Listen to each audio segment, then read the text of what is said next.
Agenda. Hello. Can you guys hear me? Hello, welcome to the Ghana Agenda. My name is Alfred Amuzu, and today is June 5th, 2021. And today we have a packed show for you. My guests are in studio, and we have four different things we'll be talking about today. Today we'll be talking about the crisis in Mali and the fact that the Mali government or Mali is now being excluded from Ecowas. We'll also talk about, a similar crisis or another crisis in actually Ghana itself, which is the tidal waves destroying properties in Ketu South. And this has been an issue that has been with that area since the 1980s and is continuing to be there. Several different governments came and gone, and the issue continues.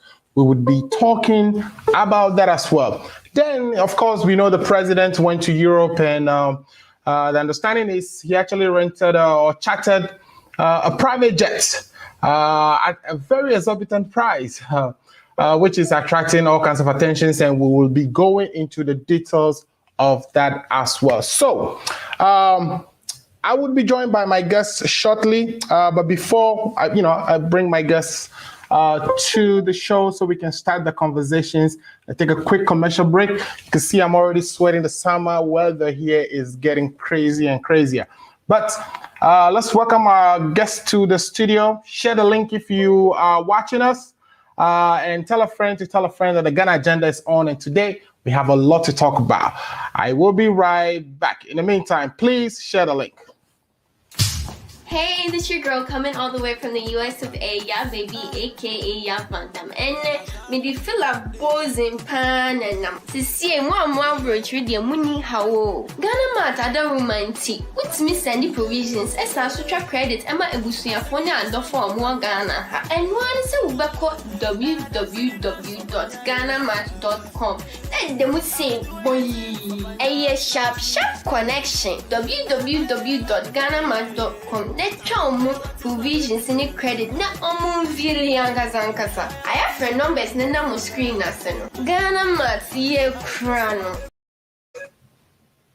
All right. Welcome back. I'm still waiting for a few of my guests to join, so let's take a quick commercial break. Are you 65 years or older? Good news.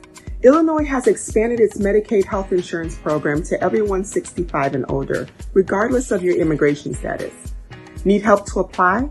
Contact United African Organization, UAO, WhatsApp, SMS, IL65 to 773-420-8976. It's true. For most people, your health insurance program increases as you grow older. That's why the state of Illinois has expanded its Medicaid health insurance program to everyone 65 and older, regardless of your immigration status. Need help to apply? Contact United African Organization, UAO, WhatsApp, SMS, IL65 to 773-420-8976. If you are 65 years and older, there's one thing we can all agree on. Your health and well-being is important. Whether you are a recent green card holder or retiree, asylee or without paper, you're now eligible for the Illinois Medicaid health insurance program. Need help to apply? Contact United African Organization, WhatsApp, SMS, IL65 to 773-420-8976. Documents needed to apply: your proof of ID, your proof of address, and your proof of income.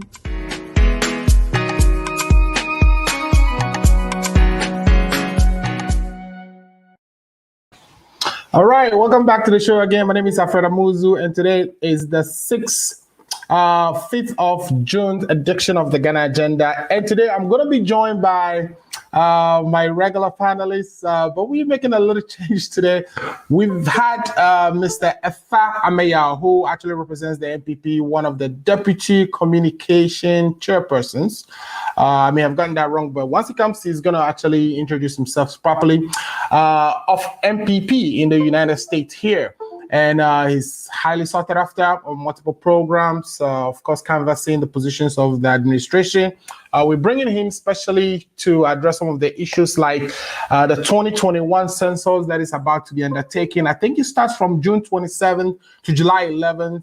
where all citizens or people living in Ghana will be counted, including properties. My understanding is this time around is going to be digital. He'll be helping us navigate all the stories or issues we table for discussion today. Also, we'll be joined by Paul Disosu, an IT or information technology engineer, and also Secretary of the MDC Massachusetts chapter. He would also be joining us to, of course, argue against everything that you'll be hearing from Mr. Efa today. So, gentlemen, they are already in the studio, and I'm happy to introduce Mr. Efa. You haven't been with us for a very long time, so I guess I'll give you the honor to introduce yourself and tell my listeners and viewers how your summer has already, started, and if there are, interesting things that you're expecting from the MPP USA or any other information that you like to pass on to the viewers. I think I'm getting some feedback from you, though. It's not coming from me. Okay, go ahead. Introduce yourself and let's jump into the program. Thank you very much. I think you want to check your end. There's some feedback coming. So if I speak and it's coming from my end, you should be able to tell about it. The feedback is when you're talking. So yeah, that will be it. Yeah. Thank you very much for the introduction. Yeah, my name is Efamiel. I would love it if you call me Kakape, because that's how I hit. I hear you, sir. Politically, so yeah. A Deputy Communication Director, MPP USA. Before we start, I just want to greet your cherished listeners, and I want to say thank you for inviting us to share our thoughts on development in Ghana, and also on all other topics that you will introduce to us today. We come here and we're going to contribute as far as what we think is the way forward for Ghana is concerned. I hope we will come and speak to the issues and speak the truth. And all of us suggest a way going forward if we think the current issues are not, if you think the current measures are not what it takes to take Ghana to the next level. Greetings to MPP USA members. They're all listening to me right now. MPP Chicago. Greetings to all my friends and family everywhere, all over the world. We are here, and when you get a chance, contribute. Let us share their feed. This is one of the great hosts you can have in the diaspora. I've been following him for quite some time now, and it's great. So let us all share and make his program the best in the world. Thank you. Thank you so much. Thanks for that compliment. I really appreciate it.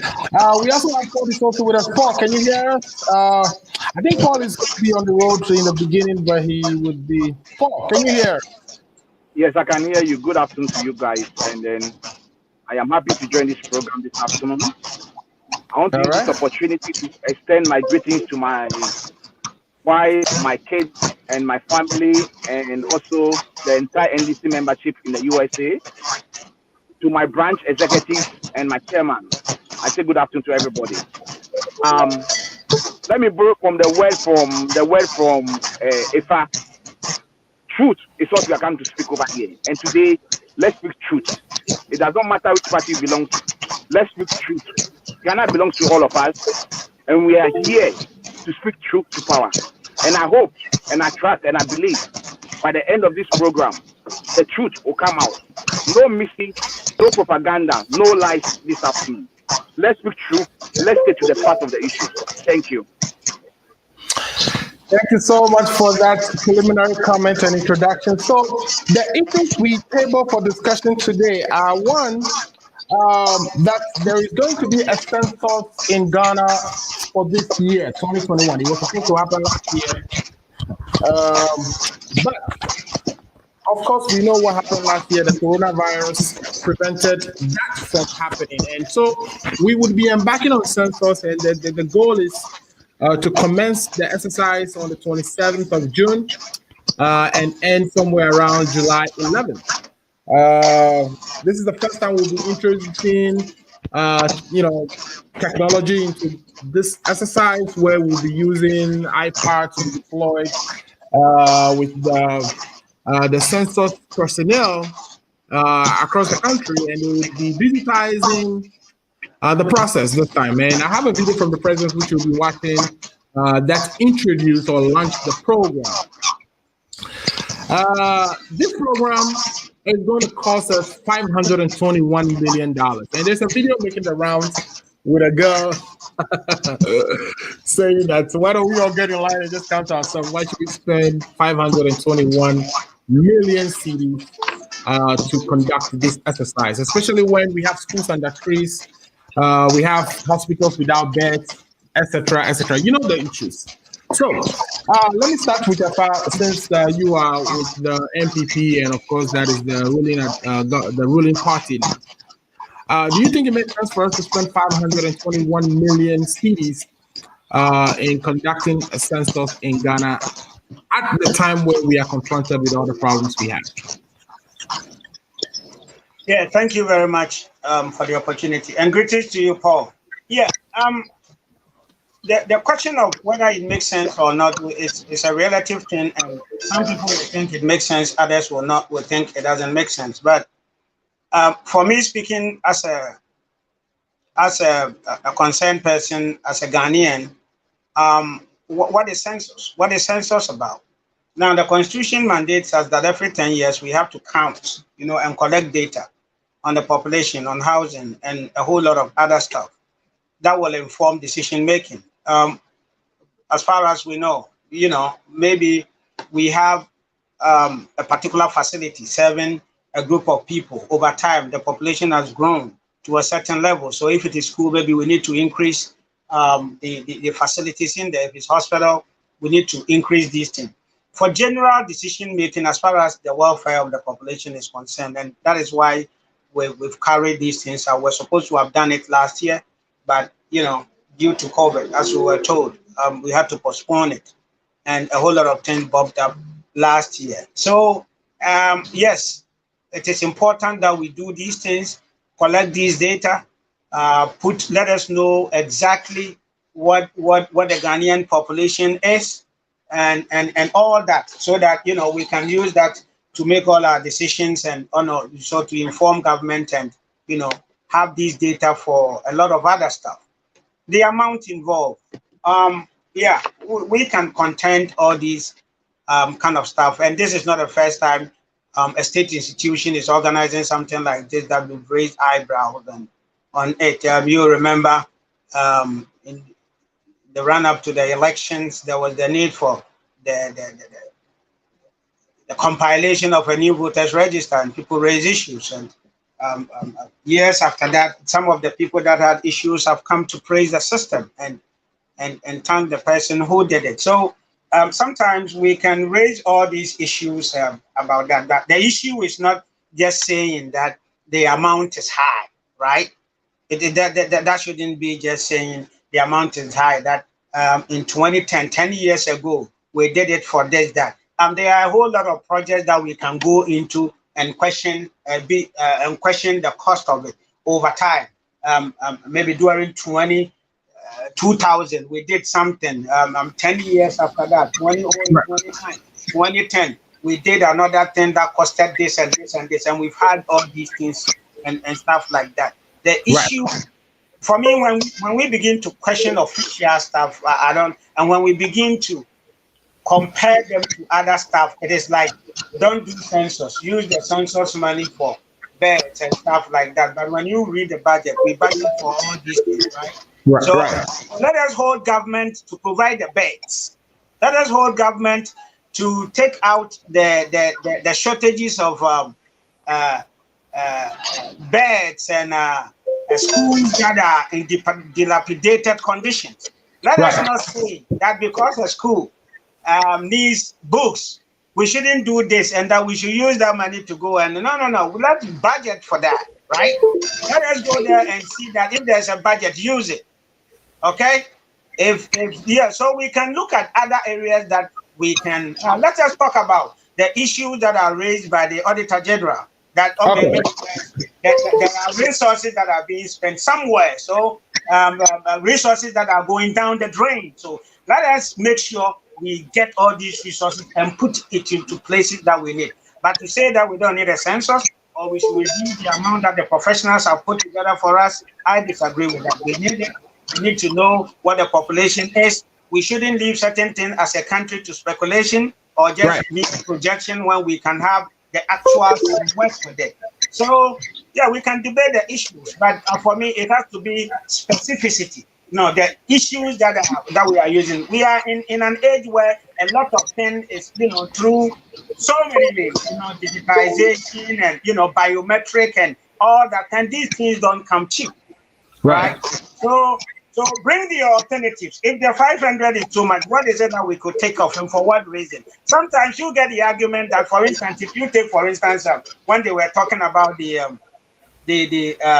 electoral register, they were just saying it is too expensive. We don't need it, without necessarily providing any alternative, right? And after it was done, me and you will agree that all the reasons that they gave did not come in, and even if they pop up, there are issues for us to resolve because it's a human institution and we cannot say you're trying to say that we complain too much in Ghana, and sometimes I'm not saying we complain too much in Ghana. It helps, right?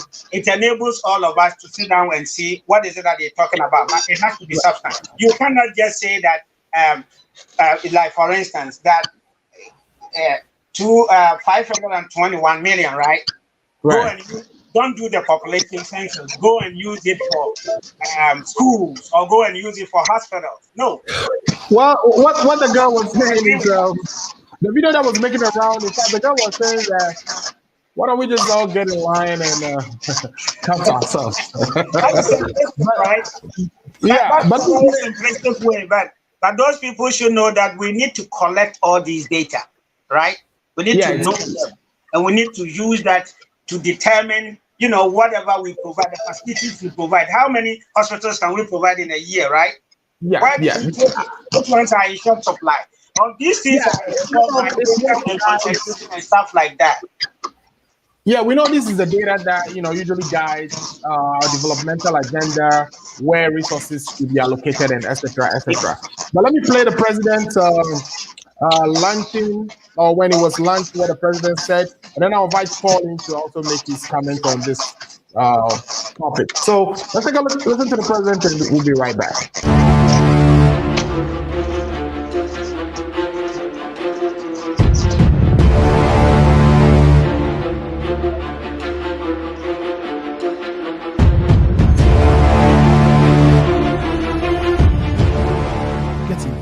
It will be the first fully digital census to be conducted in Ghana.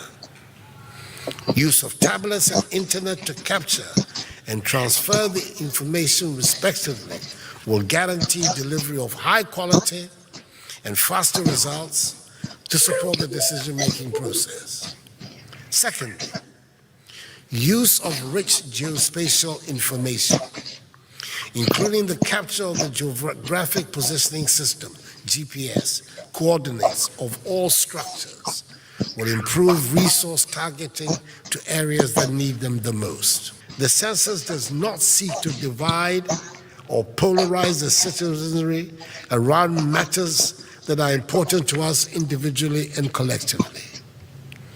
As President of the Republic, I'm aware of several concerns and sensitivities that some people may have regarding boundary disputes and religious and political polarizations.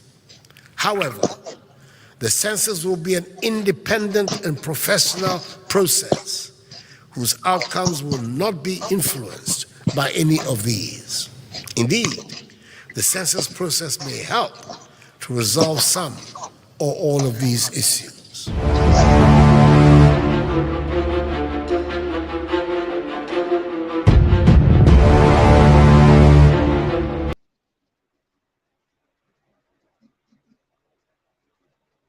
All right, so you have the president talking about how, there are some issues of cultural differences that people are saying will be heightened by this census, and that he's assuring us that it will be professionally done. It's interesting that he brought that up. But Paul, there are, rumors and people that I've heard talking about how even places in voter region are being classified in ways that would not augur well once the census is done. Have you heard anything in those lines? And also, while you were answering that, what do you think about the 521 million and, of course, some of the things that Kakape said? Kakape says, we made similar complaints when we were doing the voter registration, but it turned out so well. So why do we always, jump ahead of these things and talk perhaps a little too much about these things when, of course, they are supposed to be the right things? Because we need the census done so that we can know the numbers on which we would base our developmental agenda. Mr. Amuzu, thank you very much. I think, there are some factual accuracies of a statement that has been made this afternoon by Ifa. One, he tried to create impression on this platform this afternoon that when they were about to do the new voters ID, voters registration, some people were against it, some people were complaining. At the end of it, the people who were complaining also came back praising the same system. That is a lie. Nobody or the people or the 21 CSOs who had a lot of issues with the voters registration that was done last year, none of such civil society has come up to praise what has been done. Rather, what they've done is to come down to condemn the inaccuracies that the Electoral Commission has put out over there, trying to throw dust into the eyes of the good people of Ghana, trying to tell us that they try to save cost, and which the Soviet society has come out to debunk all those figures they put out there. That's number one. Number two, let's also put on record that the things that they claim, the Electoral Commission claimed they were going to do, the reason why they were asking for such huge amounts, one of the things, Alfred, if you remember, was that they said they were going to introduce face recognition. Right. Alfred, I was in Ghana for the election. There was nothing of such facial recognition. So where did that money go? So for a fact to come and sit here this afternoon to be telling us that that system was introduced and it was very perfect, and people were praising it, it's totally lies. Right. I'm saying, and if I can respond to this question, the facial recognition, which the reason why the EC and the NPP wanted to have a new voter registration, was that facial recognition used during the 2020 election? And the obvious answer is no. There was nothing like facial recognition in the 2020 election. I was in Ghana, I was at Ododo, Lejoku, and I was at Teshin. I went around because I was one of the people accredited to monitor the election on behalf of the NDC. There was not any registration center I went to that they used facial recognition to recognize people.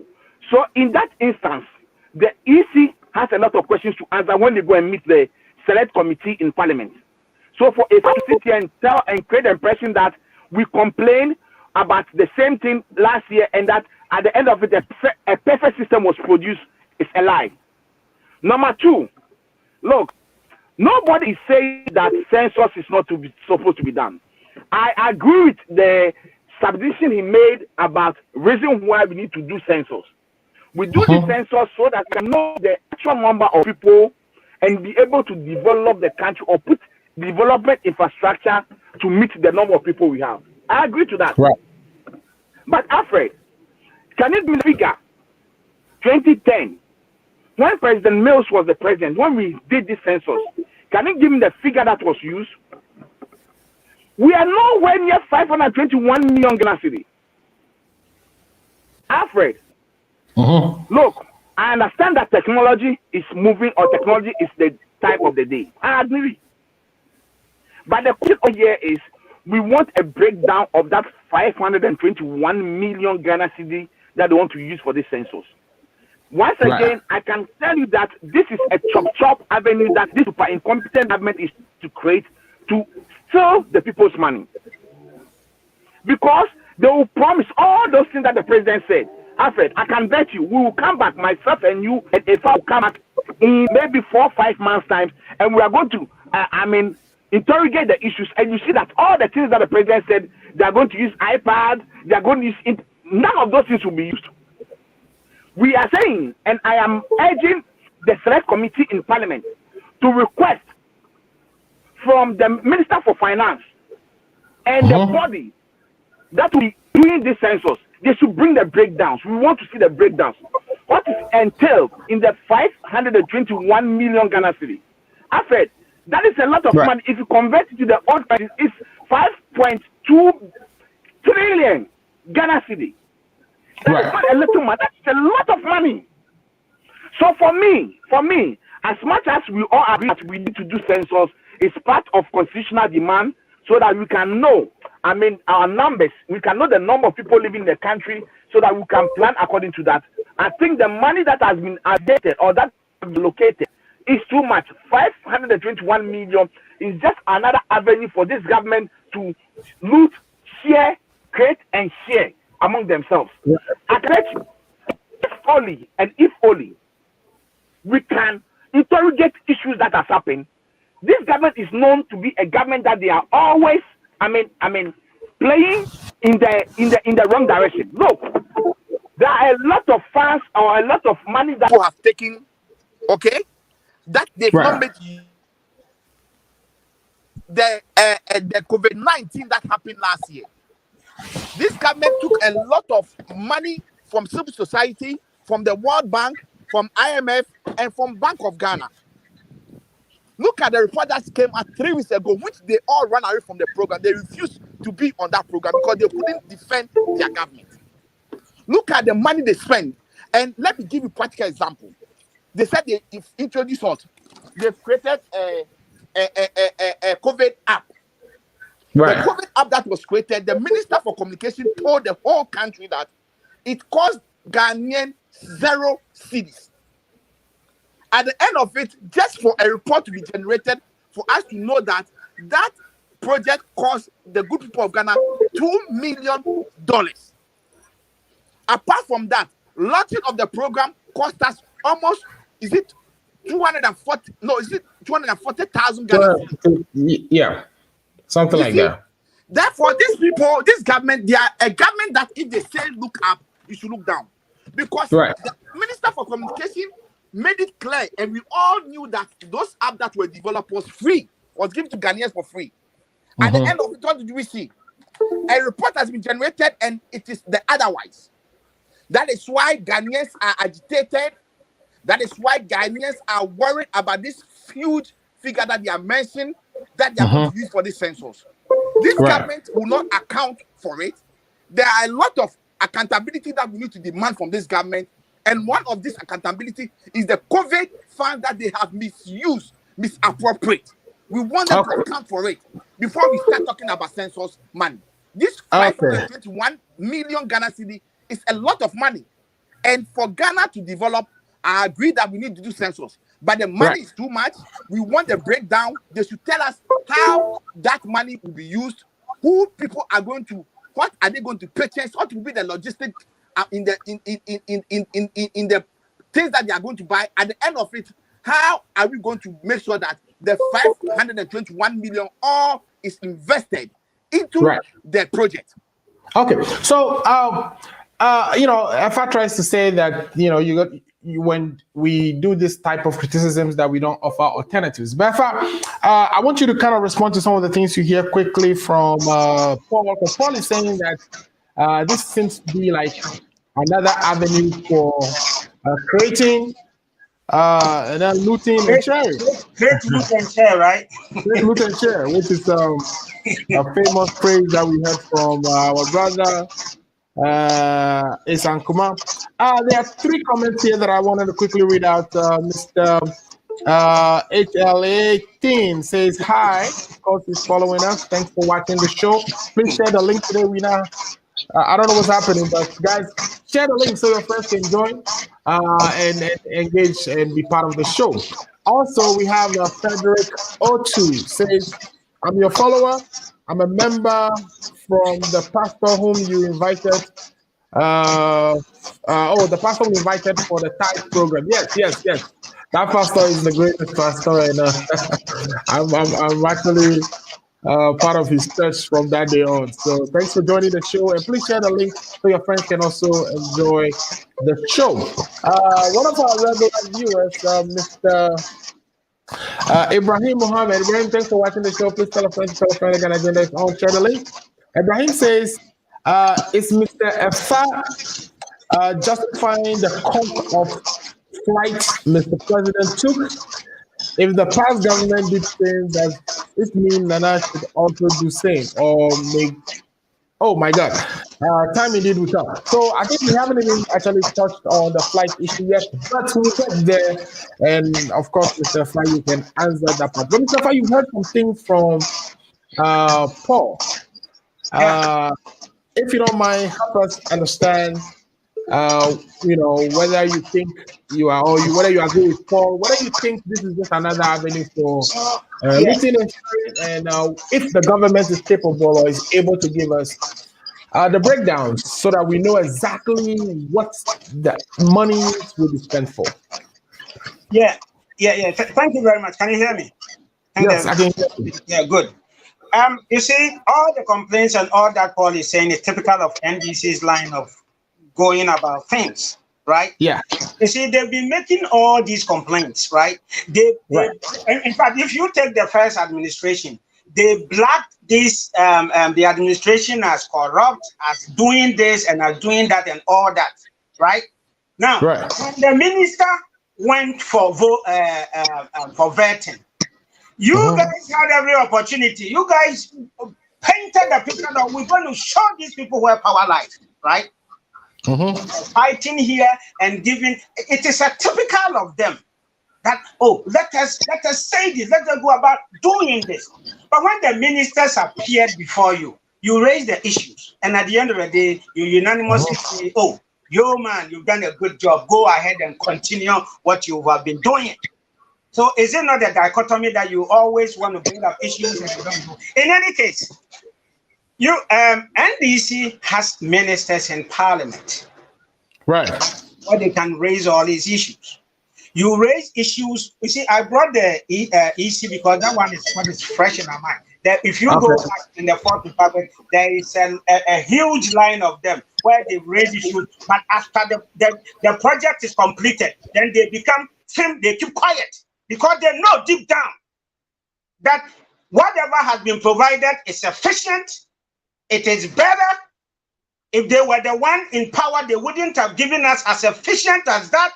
They wouldn't have gone into it as detailed and explained to Ghanaians as we've done. They wouldn't. That is why, despite all that you did in the first time, when you had a second opportunity for you to have really muscle your power, you went there as business as usual, maintain the status quo, ask them the questions, and say, man, you did great in the first year. So, Paul, you can continue and say, but the truth is there. Now, when he's talking about when he went to Ghana, he did not see facial recognition. Paul, this you are in the technology world, and you know how these things function. We put layers down so that when this one does not work, we go here, we put their layers. They are layers. So if a person has come to a particular place and we verify him, he put his hand on there and everything is working, what would be the need for you to keep going to delay the lines? It doesn't work like that. I was looking at you to say, or waiting for you to say that when I went there, my hands were not working, nothing was not working, and I asked them to facially recognize me, and they couldn't do it. If you have not tried to see, it's not there. You cannot say that because it was not used, it is not there. This is, you can't come here and say this. And after the exercise, what others have you raised again, apart from results, which has nothing to do with the EC voter register? After we done the election and the fact that it came out that nobody was disenfranchised, that it was effective. And in any case, if I'm asking about somebody that praised it, it is Atubiga. I listened to him here and he praised the EC. for doing such a yeoman's job, and that it is you with the Binduri internet cafe and all that, you couldn't even collect the result. So you can be here and be criticizing what somebody has done, but your party supporters are asking you that, okay, we understand the problems with the EC. What did you do? Where are yours? And up to now, you've not been able to tell us what you were able to do. So we can talk all we want to talk. At the end of the day, there are people that I call, they are permanent critics. You give them the job, they cannot do it. And there are people that we think that this is what it takes for us to move forward, and this is what we're going to do. Do it and fail. Do it for challenges to come and we fix it, than sitting down and say you're not going to do it. Right? So we can enumerate and list them and list them and list them. But at the end of the day, on the opportunity to, what have NDC not said about the ID cards, for instance? We are not going to do it. It is not this, and they're using it to. But so far, the allegations that they raised, they've not brought the empirical evidence to prove them. So we can criticize and criticize, but I'm looking for alternative. In 421 years, you can ask for the same. Why have you stopped all of a sudden after the elections? The amount of money that we spend for the EC and all that, you abandon it because you know deep down within your heart that yes, and it is even cheaper compared to if you were in power. I'm telling you. So they keep, I'm coming. They keep jumping from one team to the other, and that is perfectly fine. It is opposition; they are entitled to that. And then they can ask the statistical service to provide the details, and they are going to provide. There is not a single thing that has been done in Ghana that we have not had audits. Your MPs are there; they can go for it. They can go for the papers, and they can share all these things with us. As and when they become available, we all gotta go. But obviously, over the years, instead of us focusing on what is it that we need to do, make sure that we capture certain things and stuff like that. We go into capturing of allegations that don't exist. We spend time talking about it, and then we later find out that, oh, this, after all, they've done a good job. After all, they've done a great job. It is a human institution. We are not always going to get it right. We are always going to, but you see, what is important is that as a human being, when the challenges are coming, you accept it, and then you move on. That is more important than just accusing and not providing any other alternative to it. Just saying that it's expensive and it is this and nothing else. All right, great rebuttal there. I need to respond. I need a response. Okay, hold on. Before you respond, I have two comments that I'll just read quickly. Mr. Pascal is a friend and mate of mine from St. Paul Secondary School. Thanks for watching the show, Mr. Pascal. Please share the link and have other friends join as well. Pascal says that, man, I agree with you. They should first account for the COVID money. We are tired of all this borrow, loot, and share. So Pascal wants, the government to account for the COVID money first, and then we go from there. Ibrahim again says, new voter ID, Ghana card, and now population census. Do we need to spend such huge amount of our tax, money, all these type of things? Of course, we know we need a census, but there are so many different data being collected. Why can't we just do all of them in one shot? So, Mr. Paul, you wanted to respond, and then we can once again. I'm saying and I'm repeating it. This is another avenue for create, loot, and share by this incompetent government. Why am I saying so? I made some categorical statements over here this afternoon, and if I came back just dancing around it, he never addressed the issue. Number one,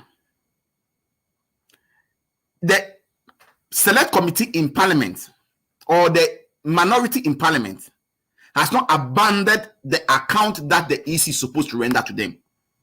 There is a time for everything.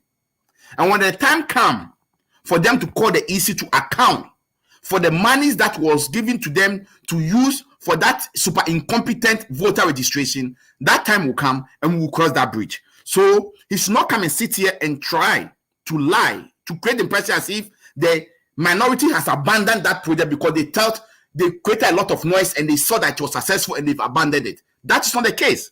The case is that there is a time that the parliamentarians or the select committee in parliament will be inviting the EC boss to come and account. And that time, when that time comes, all the truth will come out. Number two, let IFA understand that if we talk about recognition, biometric recognition, in the IT world, fingerprint is the number one as compared to facial recognition. Right. That is why when the super incompetent electoral commission came out to tell all of us that they want to come out with a new voter registration because they are going to add a new feature, which is a facial recognition. So, Mr. Amuzu, why should you waste those millions of dollars to come out with a new system? Because according to you, you want to make sure that people are facially recognized. Right. Against fingerprint. And at the end of it, during the election, the facial recognition was not used. There are people whose fingerprint was not recognized by the system. They did not use facial recognition to recognize them because that application was not part of the entire suite that, let's say, the entire biometric suite that they provided. It's not part of it. The facial recognition is just not part of it. So you should stop trying to throw dust into the eyes of your listeners this afternoon to create the impression as if the facial recognition is there, but they want to use a fingerprint to avoid wasting time so that they will not waste time of the people who are voting. That is not the case. Right. The case is simple that there was nothing like facial recognition. The only thing they used was the biometric. When they use your bio, you put your hand on the system, it recognizes you. And when you look at, when you read research, when you read, report, when you read, information that I've been putting out there, the best way and the best means to recognize a person to avoid fraud is using a person's bio. With the facial recognition, even there are some, disadvantages and advantages of it. But if you compare the two, the fingerprint has a lot of disadvantage over the facial recognition. I am saying on this show this afternoon that NPP created, loot, and shared the group post money that they are going to bring a system where it's going to recognize people's faces. Right. And if I was in Ghana, I was in Ghana. He should be truthful to the listeners this afternoon and tell us whether that facial recognition system was even activated, whether any of the police stations used that system. Right. Tell us. Those people whose finger will not be able to recognize did not recognize them with facial recognition. Nothing of that sort was done. So you should not come and sit here and be trying to create impression and be trying to create impression as if some of us, excuse my language, we don't think. Ghanaians are smarter than this. Right. They should stop the propaganda. He should stop the mischief. Let's speak truth. He stated in his opening statement that truth, and we should speak truth this afternoon. Right. Okay. So yeah. So the understanding is, we are gathering data in so many different ways. The Ghana card is one. We've done the voter registration, which is another exercise. And at the time we're doing the voter registration, we were supposed to have already done the census prior to that. But of course, COVID prevented that. And you would think that while we were doing the voter registration, that would have been, because we decided to do a voter registration in the middle of the pandemic, you would think that that exercise would be combined. But we know that wasn't the case. You didn't speak about the issue I raised about the communication minister, whereby last year they told us that the COVID app was not going to cost us 0 cedis. At the end of it, they spent $2 million. He should talk about those things. Those are the things we want him to talk about. Ghanaians' money, the taxpayers' money. He should talk about it. Because his minister, Osler, told the whole world that it was going to cost us $0 for 0 cedis. The taxpayer is not paying a peso. What did we see? Or what did you hear at the end of it? They spent $2 million. They paid $2 million to a company that was registered 2 months to the formation of the COVID app. These are the corruption. These are the misappropriation of funds by this super incompetent government that we need to talk about. All right. You've heard him, Mr. Fa. Paul had asked some questions and he wants you to respond. What I would do is start the next session, and then when you come in, Paul, Efa, you can answer to those things that Paul raised, and then also present your response to the session that we're about to start. So the second session we want to talk about is the president actually went on a trip to Europe, but before going to that trip, the allegations has been that he went to Uganda, flew on the Falcon, which was a presidential jet that was acquired by the Kufuor administration, which Kufuor himself didn't use, but Atami was the first person to use it, that aircraft is still in good condition. But the president sidestepped that aircraft and went to rent a brand new ACJ or so, something 330, some brand new aircraft that is the top of the notch as far as private jets are concerned, for which he was paying a lot of money. Almost, he paid about $2.8 million or so on just that trip. Ablakwa, which is who's MP for Safton, raised this issue in Parliament and is actually inviting the Minister of Defense to come and answer as to whether the plane is capable of doing the trip or not. And we understand that the Falcon can fly 8 hours before it refuels. And, from Ghana to France, it's about 6 hours. And the president went to Belgium, which is about another 4 hours. And then from Belgium to South Africa was going to be about 11 hours. But the understanding is the president could have cut that South Africa, flight into two, stop somewhere, refuel, and go back into the air and head to South Africa. But that wasn't the case. He actually rented a brand new flight, which cost the country a lot of money. And the question being asked is it necessary? Is this for safety, or this is just insensitivity? The president is just displaying insensitivity, even though he comes to the people of Ghana and says that times are hard, that we should all tighten our belts. Let's listen to Ablakwa. We'll come back, and if you have a question from Paul that you have to answer, and also contribute to the renting or chartering of the presidential jet. So we will listen to Ablakwa. We'll be back to discuss. To Paris was 6.5 hours. The minority insists that the Falcon could have been used. Once the Falcon is airworthy, and it took this same president to Uganda only a few days prior to the 16th of May, when the president departed for Paris with this rather luxurious monster, the most outstanding, extravagant Airbus aircraft to be manufactured, the Airbus AJC 320 Neo, which originally was manufactured to take 150 people at a minimum, but it has been reconfigured to take only 17 people. So a luxurious empire can be created. And you have seen the photos which we have made available. The aircraft comes with a master bedroom. It comes with an ensuite bathroom with showers, dining facilities for all 17, and sophisticated IT connectivity installations. We insist that from that same company, the company known as Opulence Aviation, they have other chartered flights. First of all, our contention is that the Falcon is available only 5 days prior to this 16th of May 2021 trip. The president had used it to Uganda. And what you must know about aircraft is that once it's declared airworthy, it's airworthy.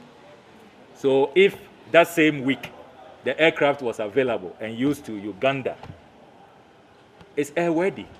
If it can take you to Uganda safely, it can take you to France safely. It can take you to Brussels, that is in Belgium, safely. So the point we are emphasizing is that in these times of austerity, where the president himself has said that times are rough, let's bear with him. They came to this house to impose additional taxes because they want to put this economy on a sound footing. They say that COVID has further wreaked havoc on this economy. You all know the conditions that we are in now as a country. You know of the Fix the Country movement. Ghanaians are up in arms that virtually every sector, look at the education sector, no textbooks. We don't have adequate classrooms, adequate dormitories. So double track continues. And you see the congestion, you see the dilapidation, you see the difficult conditions under which our students are learning. You know of the no bed syndrome in the health sector. Doctors are complaining, basic medical equipment, incubators, suction machines, theater beds, they don't have it. The president himself embarked on this trip to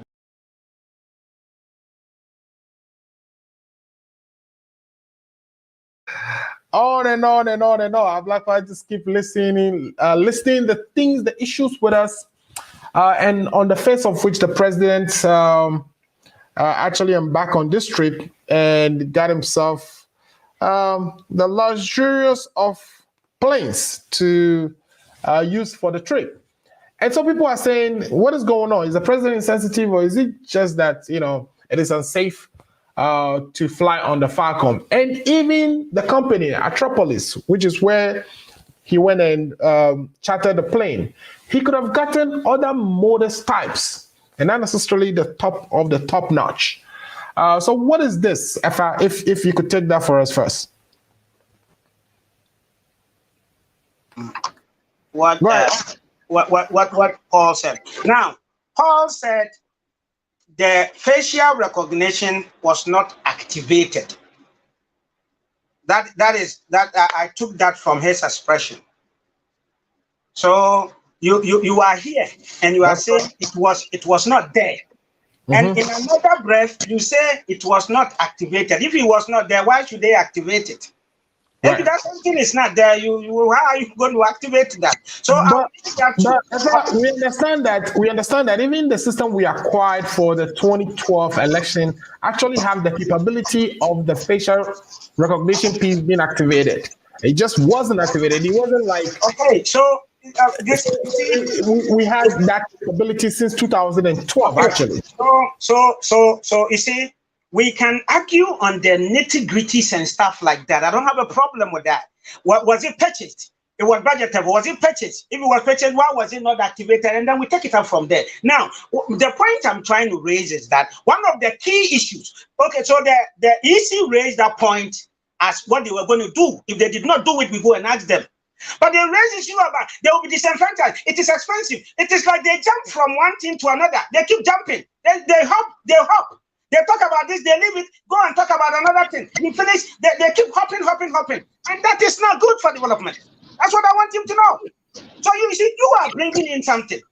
They budgeted for it. They told that they were going to do it. When I went to Ghana, I was part of the election. I was part of the election monitoring. I did not pay attention to that because it didn't come in during the course of our history. So I'm not in a position to say whether it is there or not there. So I'm not saying it wasn't there. I didn't see it being used. So we can go into that aspect, but you cannot say here and say it is not there when you did not use it, and then you say it was not activated, right? But the point I'm trying to raise is that it looks as if they keep hopping from one thing to another thing. One of the key things was that it wasn't necessary that the main thing of the EC was to disenfranchise people, but I haven't seen a single person after the case. Oh, this person was disenfranchised. But we can talk about it. We shouldn't we see nobody is saying we shouldn't hold the EC accountable. It is important and we need that answer from them. But you see, when you pick up a fight, focus to the end. But because you know that this fight, you are just using it to play on the emotions and intelligence of Ghanaians, after a while, then they pick the next big story and then they leave it. We are here. Let the EC come and answer the questions and then probe into all these things and we get all those stuff. Other than that, you have abandoned it. 6 months now after the election, you did not even collect results. You are telling me about this thing hasn't abandoned. They have filed a quick for the Minister of Defense to come and answer something that happened weeks ago. Months ago, you haven't talked about it, and you are talking about this thing. You can keep throwing dust. I'm not throwing any dust. I'm not here to defend anything that is indefensible. Right. But of course, we're all going to share an opinion. It may differ. I may like it, I may not like it. Now, quickly on the this thing. Now, this is an institutional provision, right? Right. So one of the challenges we've had as a country is institutional failures. What are the mandate of the institutions we've been put in place to do these things for us? We keep coming here, we talk about these institutions not working and stuff like that. Okay, so I am not even particular about the amount that is involved. Of course, nobody has come to verify the amount that has been put out there. So I cannot speak to this 2.8. There's no paperwork. It is just people, maybe they have information somewhere putting it there. But let's even take that it is true, right? Let's make this argument based on the fact that it is true. How did they come by that choice of going here? Me and you, we all know that the president came to America, was it a few months or a few years ago, and then we had a problem with the Falcon. And then there was a committee that was set up where they advised that the Falcon cannot travel certain distance, right? So at the time of the president's travel, what were the decisions that some of these things we may talk and talk, we may not have even answers to that, because this is the aspect that deal with security and defense and stuff like that, right? But it is important that we ask these questions. Now, in the course of all asking these questions, what we need to do is that, you see, let us not say Akufo-Addo, right? Let us say at the presidency, when the president is traveling, and say, for instance, the plane that we've provided, the means that we have, existing means cannot. What is the alternative that we've made arrangement for? Right. So we shouldn't deal with this activities, this present government and all that, because we can go back and see a situation where there was a charter. I don't want us to score that political point of, oh, let us go back. There was a situation where blah, blah, blah, we got caught up in this place. And no. It means you are saying that it's a safety, it could be a safety concern. I am not an expert on that, right? So the question we should ask is that the expert put in place to ensure the safety, the travel, and all that. But the issue is there are other modest flights or alternatives that I am coming. That top of the top. Yeah. That is easy to say based on what we are saying. You see, it is like somebody goes to buy something. You look at it and say, oh, you could have bought something and used the money for blah, blah, blah. I mean, it is an opinion, right, that we all can offer. It is part of it.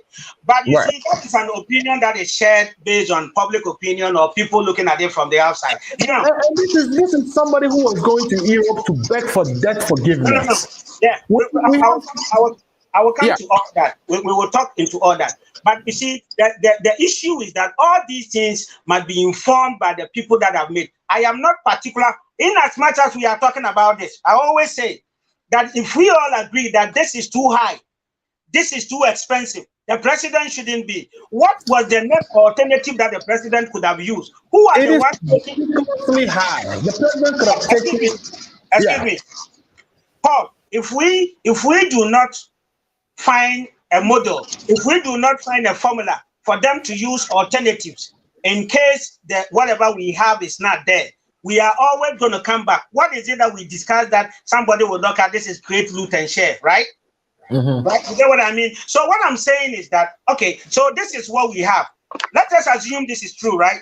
I don't have any document to back this, neither does anybody. We are only taking it from what we have in the media. So let us even assume it is true. My question is, if we come to because somebody made this decision for the president to use that thing to go, right? Now, the question we should ask is that instead of us spending this, because I mean we have 3.5 more years to go, right? The president will definitely travel, right? The president will travel longer distances than this thing. So in as much as we are discussing this as being on the higher side, in as much as we are saying that there's the need for us to answer the questions on that side, we must come up with an alternative as to when the president is traveling, is the Falcon working? If the Falcon is working, why is he not using it? If the Falcon is not working, what is the alternative for the president to use? Let us answer that question. And if Okujeto and the MPs are listening to me, they will bring the answers. We may like it, we may not like it, but we should create a formula, right? We should create an alternative. But you are a president. You are a president who comes to your citizens and say, "Look, we're in hard times. There's COVID. I'm going to increase taxes, etc., etc." Everybody should tighten their belts. Right. So if we even where we don't have any guidelines as to alternative ways of traveling, etc., etc. I'm not saying we don't have it. I'm not saying we don't have it. I don't know what it is. Okay, we don't know what it is. Right. But shouldn't the president exercise some due sensitivity to the plight of to even the same things he comes to parliament and preach that, hey, by the way, Exactly. we are facing hard time. So, I agree with that line of thinking. I agree with line of thought that you cannot keep going to the citizens to ask them to sacrifice for more when they don't have it, when they are trying to do it, and then we get this information about all these kind of stuff, right? But here we are. Yeah, here we are. I know this man is a listening president, right? Right. He's been in power for all these years. He's been traveling. It hasn't come to power. This thing hasn't come out before, right? Yeah.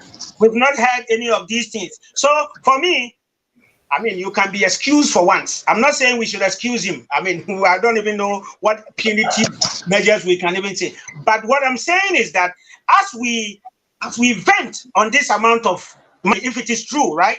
As we try to find answers, if it is true, we must also try to come up with, okay, so what should be the alternative? People can say, oh, there were others. To what extent do we use the others? What goes into making sure that the president travels and comes safely? And these are matters that are handled by experts. So I am neither for or against this. This has come up. It is important. They haven't confirmed this.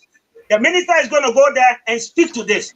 But we should not stand in the moment of the problem. Because we talk about this, we leave it only for whether it is this president or another one to pop up and even go more higher than this one. And when that comes, we are going to come here and talk again. So people have a right to vent. It is our money, and if we feel that it is not being used in a way that is being used, we have this thing to just vent. But don't vent and leave the case there. Vent and provide alternatives so that next time it doesn't happen. All right, thank you so much. Ibrahim says, Mr. Paul, many Ghanaians assume NDC and MPP are brothers. The two of you are only good at confusing innocent Ghanaians. Don't you think it is true, Mr. Paul? So that's a question from Ibrahim Mohammed to you, Paul. But Paul, react to what you've heard so far. But also, is this a sign of insensitivity? Because we've seen where when it comes time for the government to spend on, for instance, even the bank that we are about to put together, we felt like there are already existing ones that you could have reconfigured and not necessarily spend exorbitant amounts of money trying to put together a whole brand new development bank. We've also seen, especially this first topic that we just dealt with, where we are about to be spending some $521 million to conduct an exercise that could have been conducted concurrently with other data collections that we've done over the years. I know that we do this census every 10 years, but in 2020, which is the year we should have done the census, we also did voter registration. And in that process, we could have done the census concurrently. The census is now just going to take about even less than a month, actually. Starting 27th, will be done by 11th. Why do we always find ourselves here? Mr. Muzu, the president is only not insensitive. He is wicked. He's stayed in touch of the people. He's just have made up his mind that he's going to spend the taxpayers' money left, right, center, forward without even giving regard to the very statement he made. Let me say something over here. I knew from day one that this president is a failed president because day one that he was inaugurated into power, he plagiarized somebody's speech. And right from that day, I knew this president is a failure right from that day, on the 7th January 2017. In the statement that he plagiarized the one of the former president of the United States speech, in that same speech, the president told us that he is coming to protect the public purse. The public purse, yes. Today, we have people trying to defend the indefensible, trying to throw dust and muddy the waters. Let's set the record straight. If I was trying to create the impression that this is the first time it's happening, it is not true. This is the first time that the president has hired a luxurious jet and having fun, which has not brought nothing to Ghana. Mr. Amuzu, do you remember when Tottenham played a match in Europe? This super incompetent president rented a jet, went and watched that match at the expense of the taxpayers' man. He made a lot of noise about it. Right. This president is sensitive to the plight and pain of Ghanaians. I will not expect him to do this thing. Right. Renting a plane for 15,000 euro an hour. That is wickedness. Right. It's evil, to say the least. Mr. Muzu, do you know what happened? The plane was rented for 10 solid days. 10 solid days that the plane was rented. Right. So Okujetu Ablakwa was even being a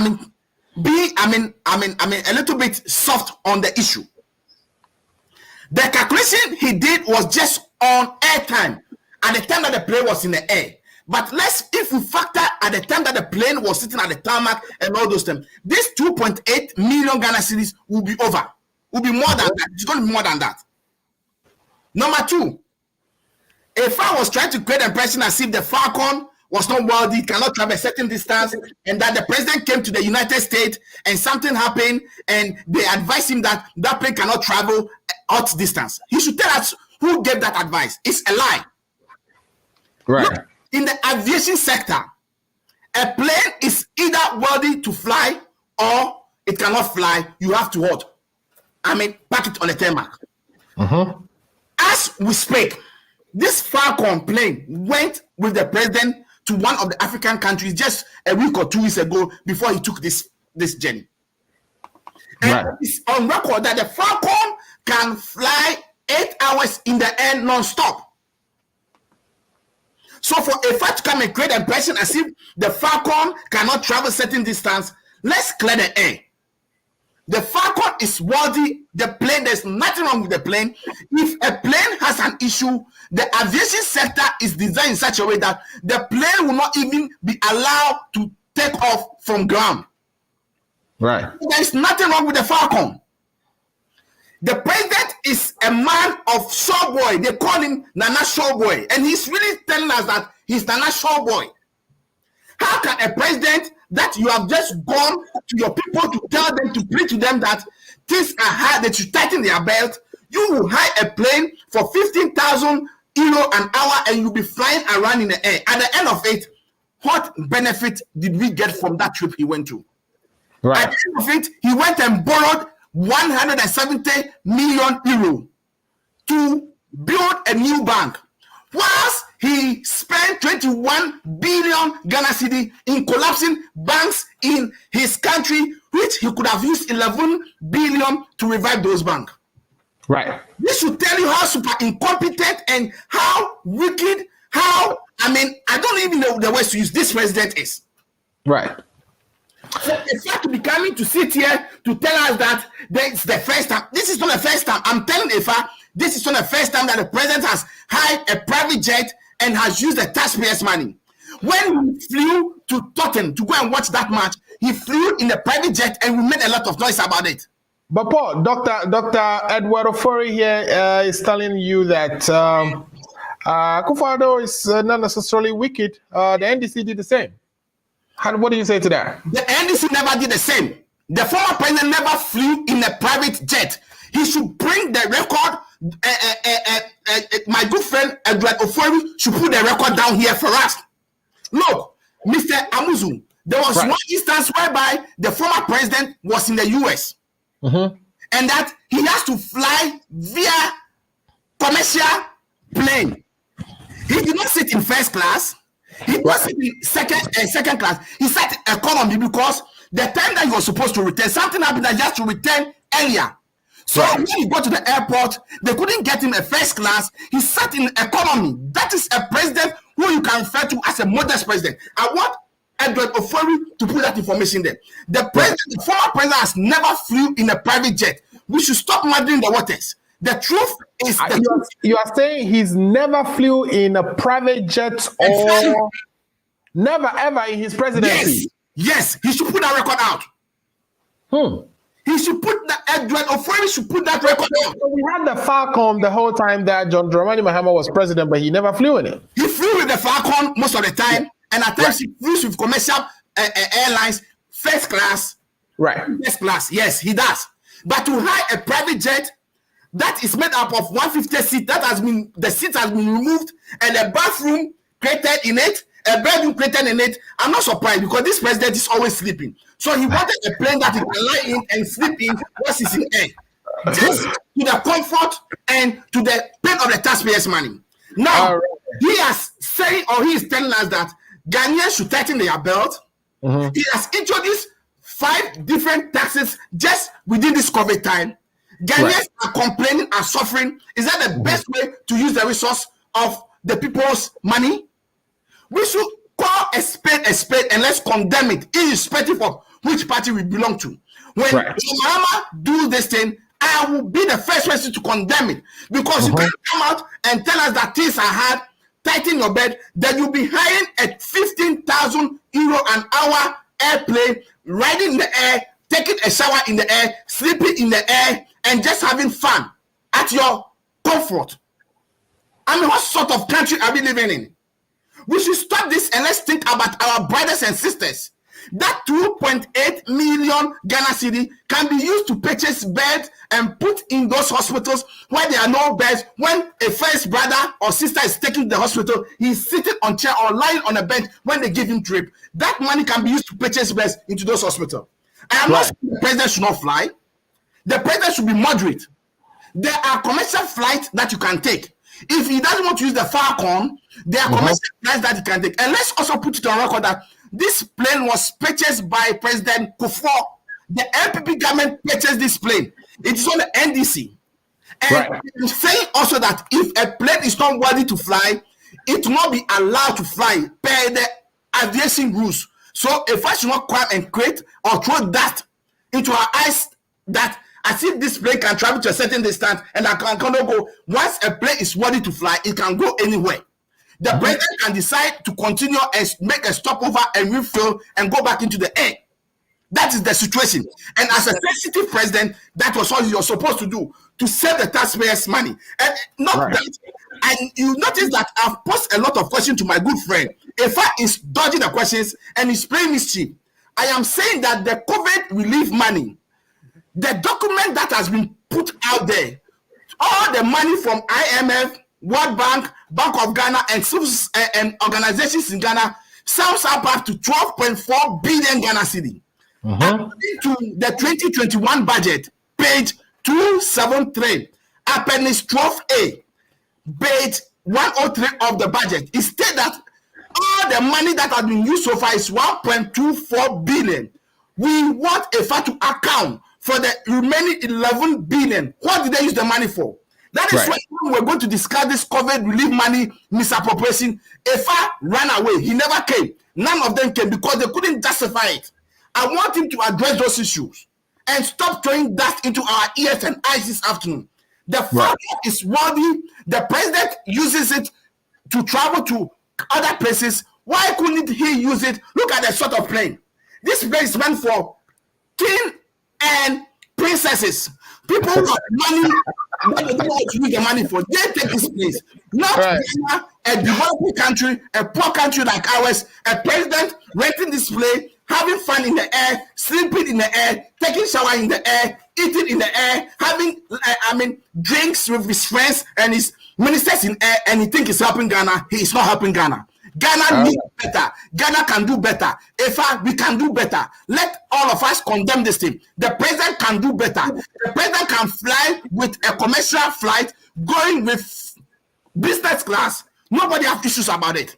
And even there are other lesser planes that he can rent, but he chose to go to the very X-class model. And this is what we have. And this is what your president, this is what your president is doing. And if I come and sit here and tell us that we'll come and make a lot of noise, we jump left, right, jump, and we are hopping all over. We are not hopping all over. We are telling you the truth. The truth is that your government is insensitive. They are wicked, insensitive to the plight of the common people. Now, they've increased lorry fares by 13%. The common taxpayer and the Ghanaians are going to pay that fare. And he and Ifa and his president and his people in government will be sitting in V8 riding around free because they don't buy gas. And they will tell us it's okay, everything is okay. They are president's government. Right. This government will go on record to be the most useless and most inefficient government ever in the Fourth Republic. All right. So let me take a few comments, and then I'm sure if I has a lot to say or respond to. Sister Mousy Empress says, sup bro, and then she also came back again to say, great show, thank you for watching our show, Sister Mousy.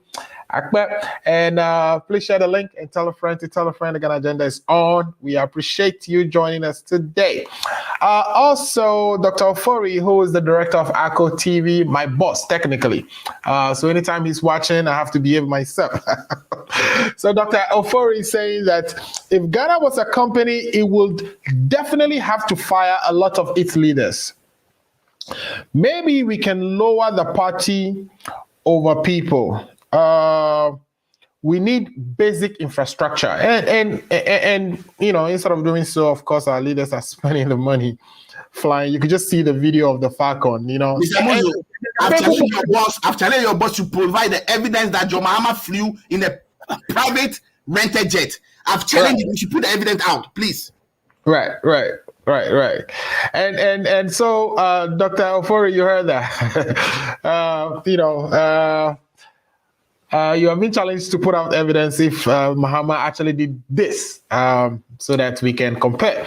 Also, Ete Log, E-T-E-Y, which is Ete Log, says, good job, bro. Thanks for watching, Ete, and we appreciate you. Please share the link and have your friends watch as well. Dr. Ofori came again and said, Akufo-Addo is showboy, LOL. Yeah, so he's laughing with you there, Mr. Paul. All right, so we have Nana Yao Asari Amposa says, NDC and noise. You believe the NDC at your own peril. Credibility, they have not.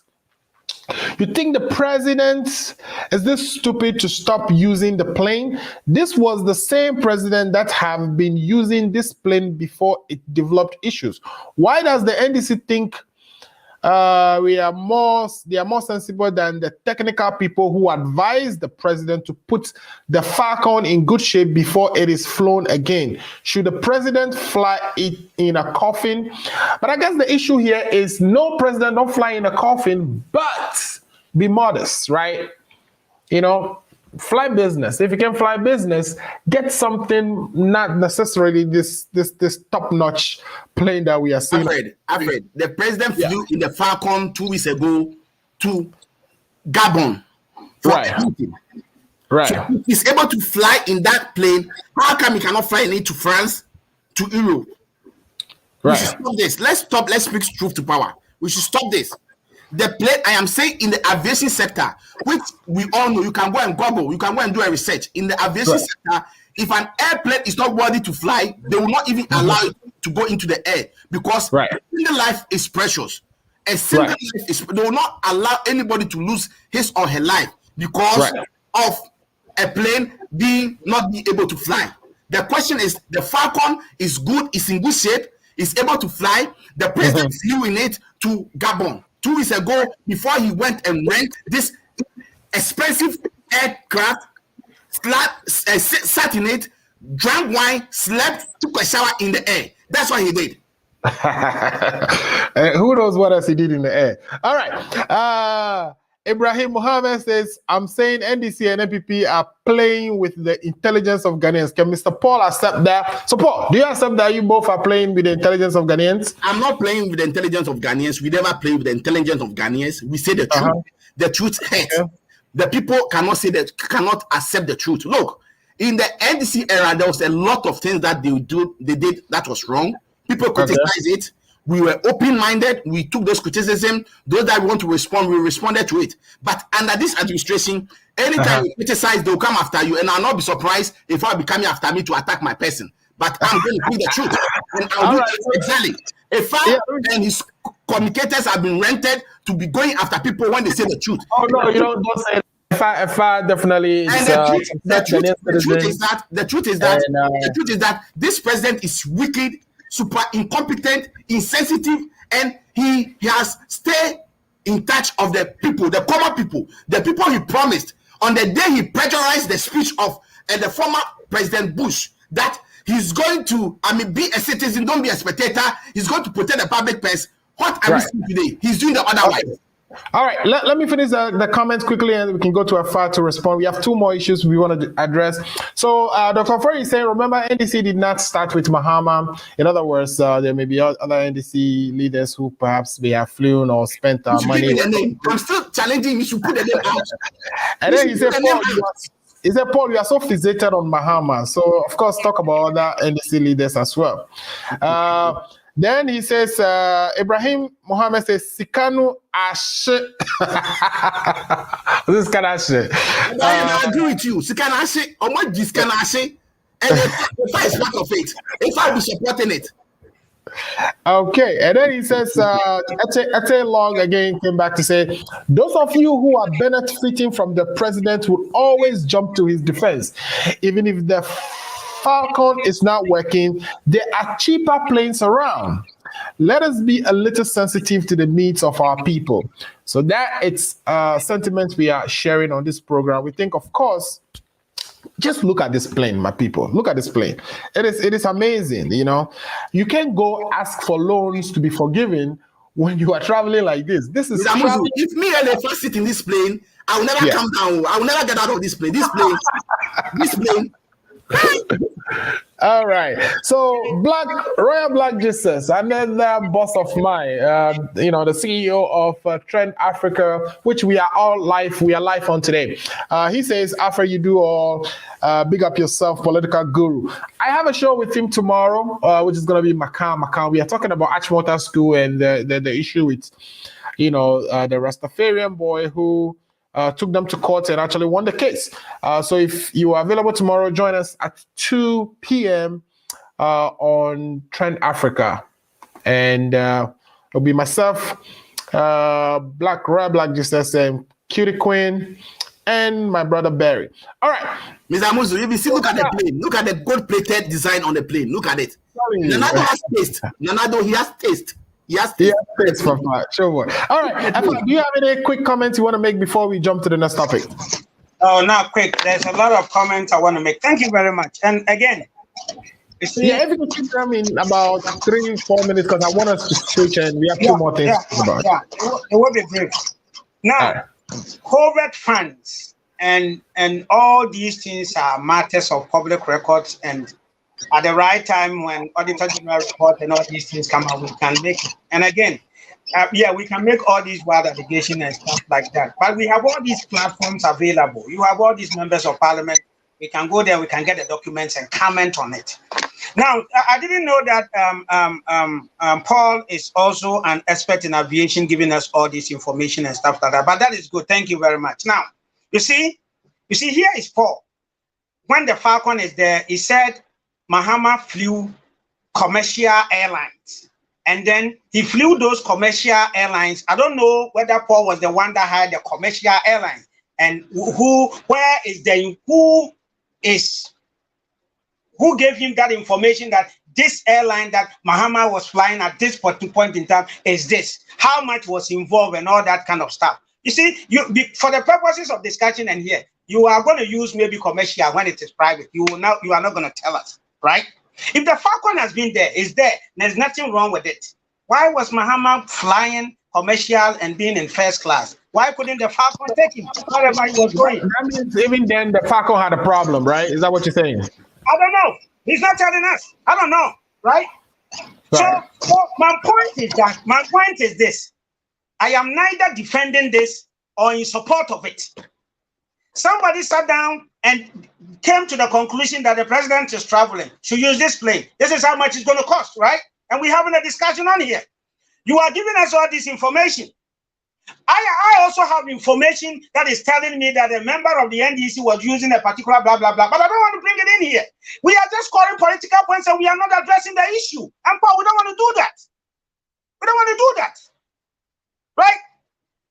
The member of parliament has called for public records, for it to be kept, for us to know the truth.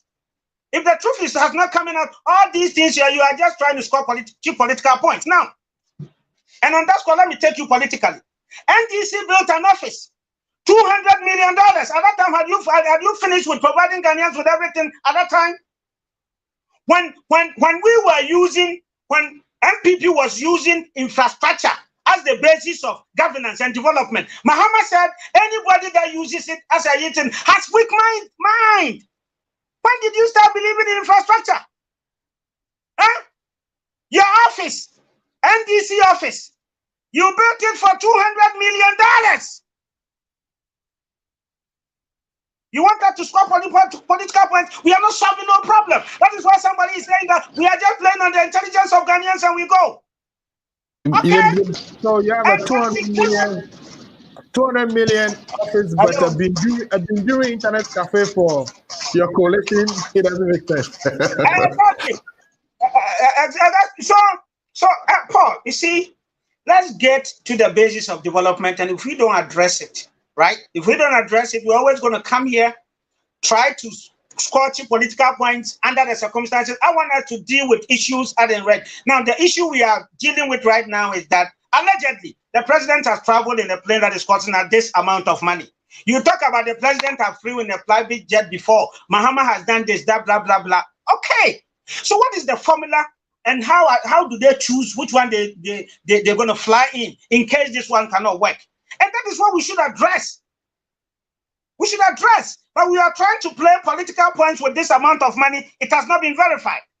When it's verified, we can come here, we can talk about it. Sometimes they bring some of these issues, and then we also try to go and dig deep and see when they have also used something. And then, okay, so in the future, what do? We don't solve the problem. We leave it out there.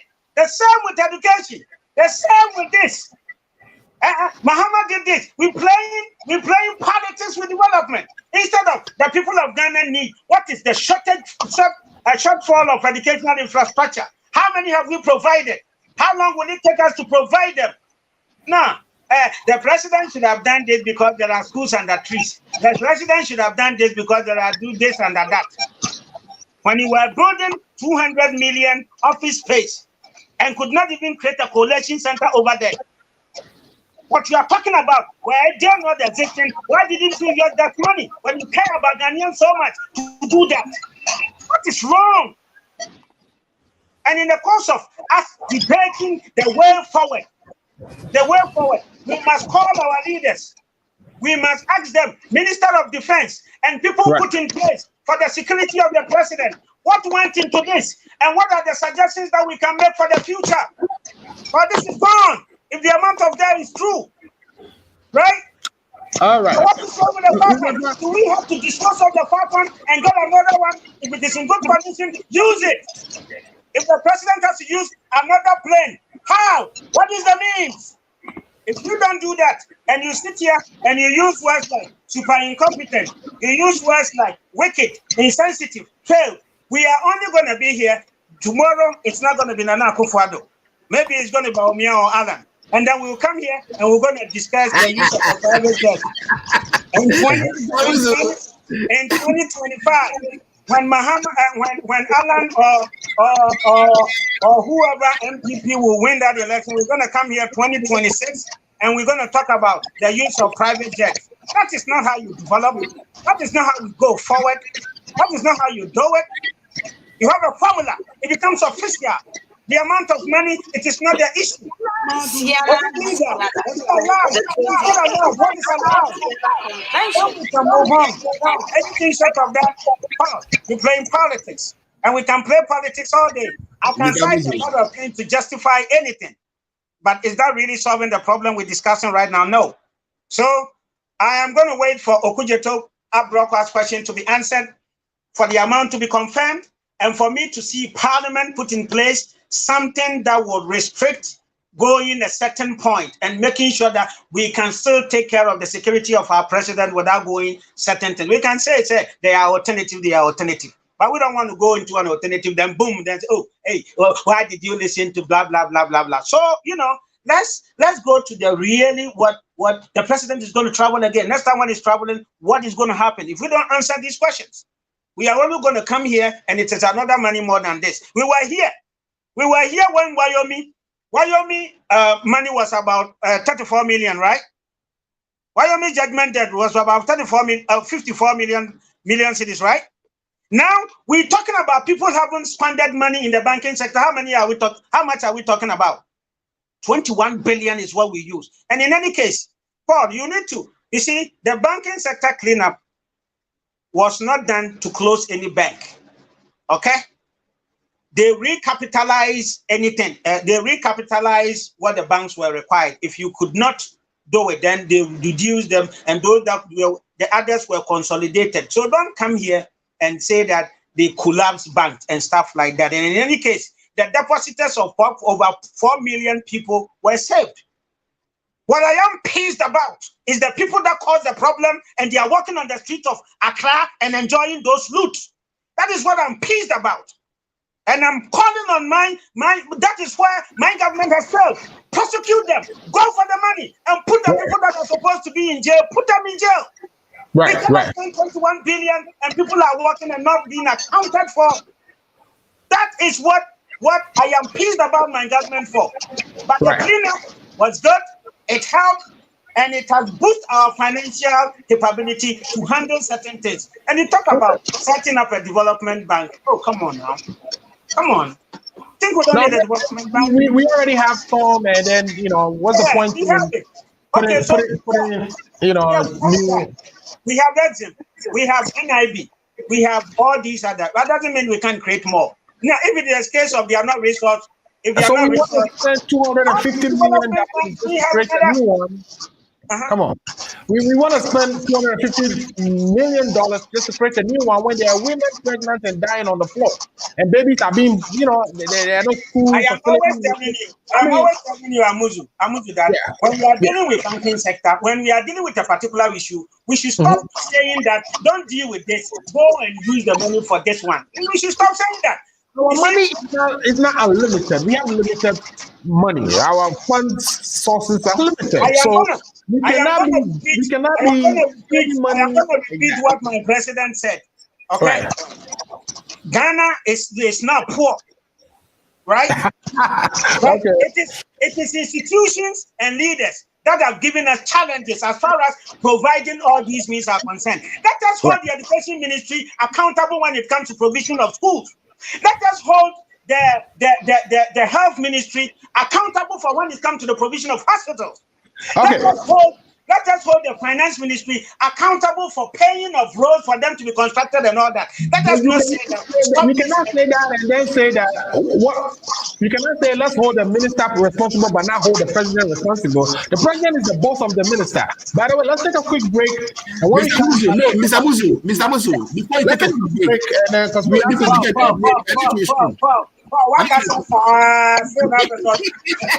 take a quick break so that we can be done by The 28th annual Siena Convention is upon us again, but due to COVID-19 restrictions, this year's celebration will be held virtually again. So, save the date, September 3rd to September 5th, 2021.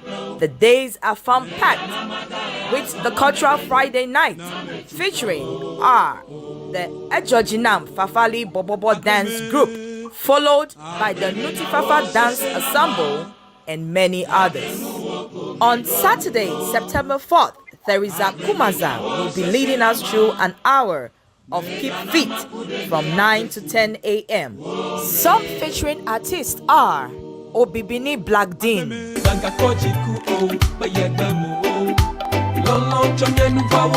Latino, oh yeah, make no leave me. Oh yeah, back they force me. Nyamidie,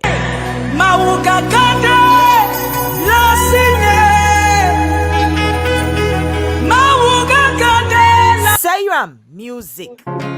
Hey, but don't go them away. Togbi Olokojoko. Mahuma Donlon, hello, Fusione, Bana, Hafiduna, Afo Gasson. But to crown that Saturday night is the legendary Agboti Yao.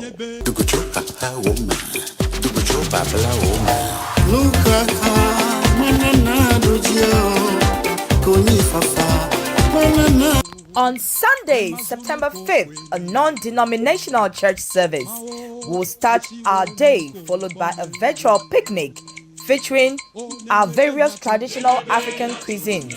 We will end the convention that Sunday night with Toli Night with Afo Kofi. There will be updates on Siana projects and scholarships granted throughout the convention period. Your Siana convention hosts are the Extraordinary, Steve Day, Empress Mawusi and the Hododio team, Alfred Amuzu, Rachel Dabla, and Afoche Agbamabiase. Special guest of honor is Togbi Agbalon, Chief of Salo in the Volta region, who is also Nana Ofe Asameni I, the Nkoswohini of Ekwamu traditional area. You have seen virtual festivals and concerts, but never seen a convention like this before. Streaming live on the Siana official Facebook and YouTube pages. Please tune in and donate to support the ongoing project. Siana, move forward with the socio-economic development of the land.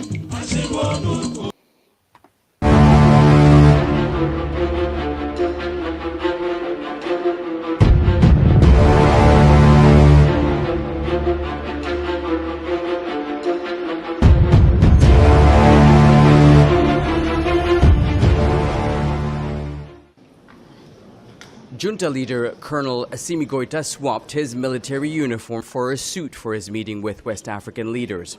They're alarmed by last week's coup, and after hours of closed-door talks, suspended Mali from the regional body Ecowas.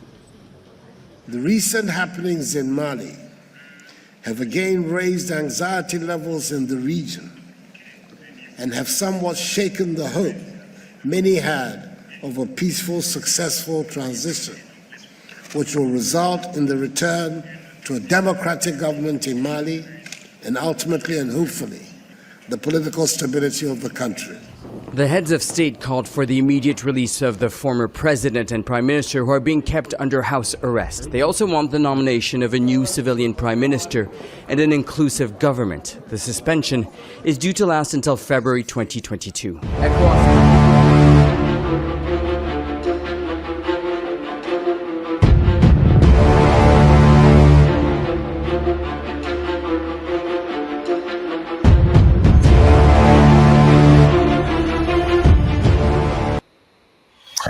All right, welcome back to the Ghana Agenda. Again, today we are talking about 4 different topics we've already discussed.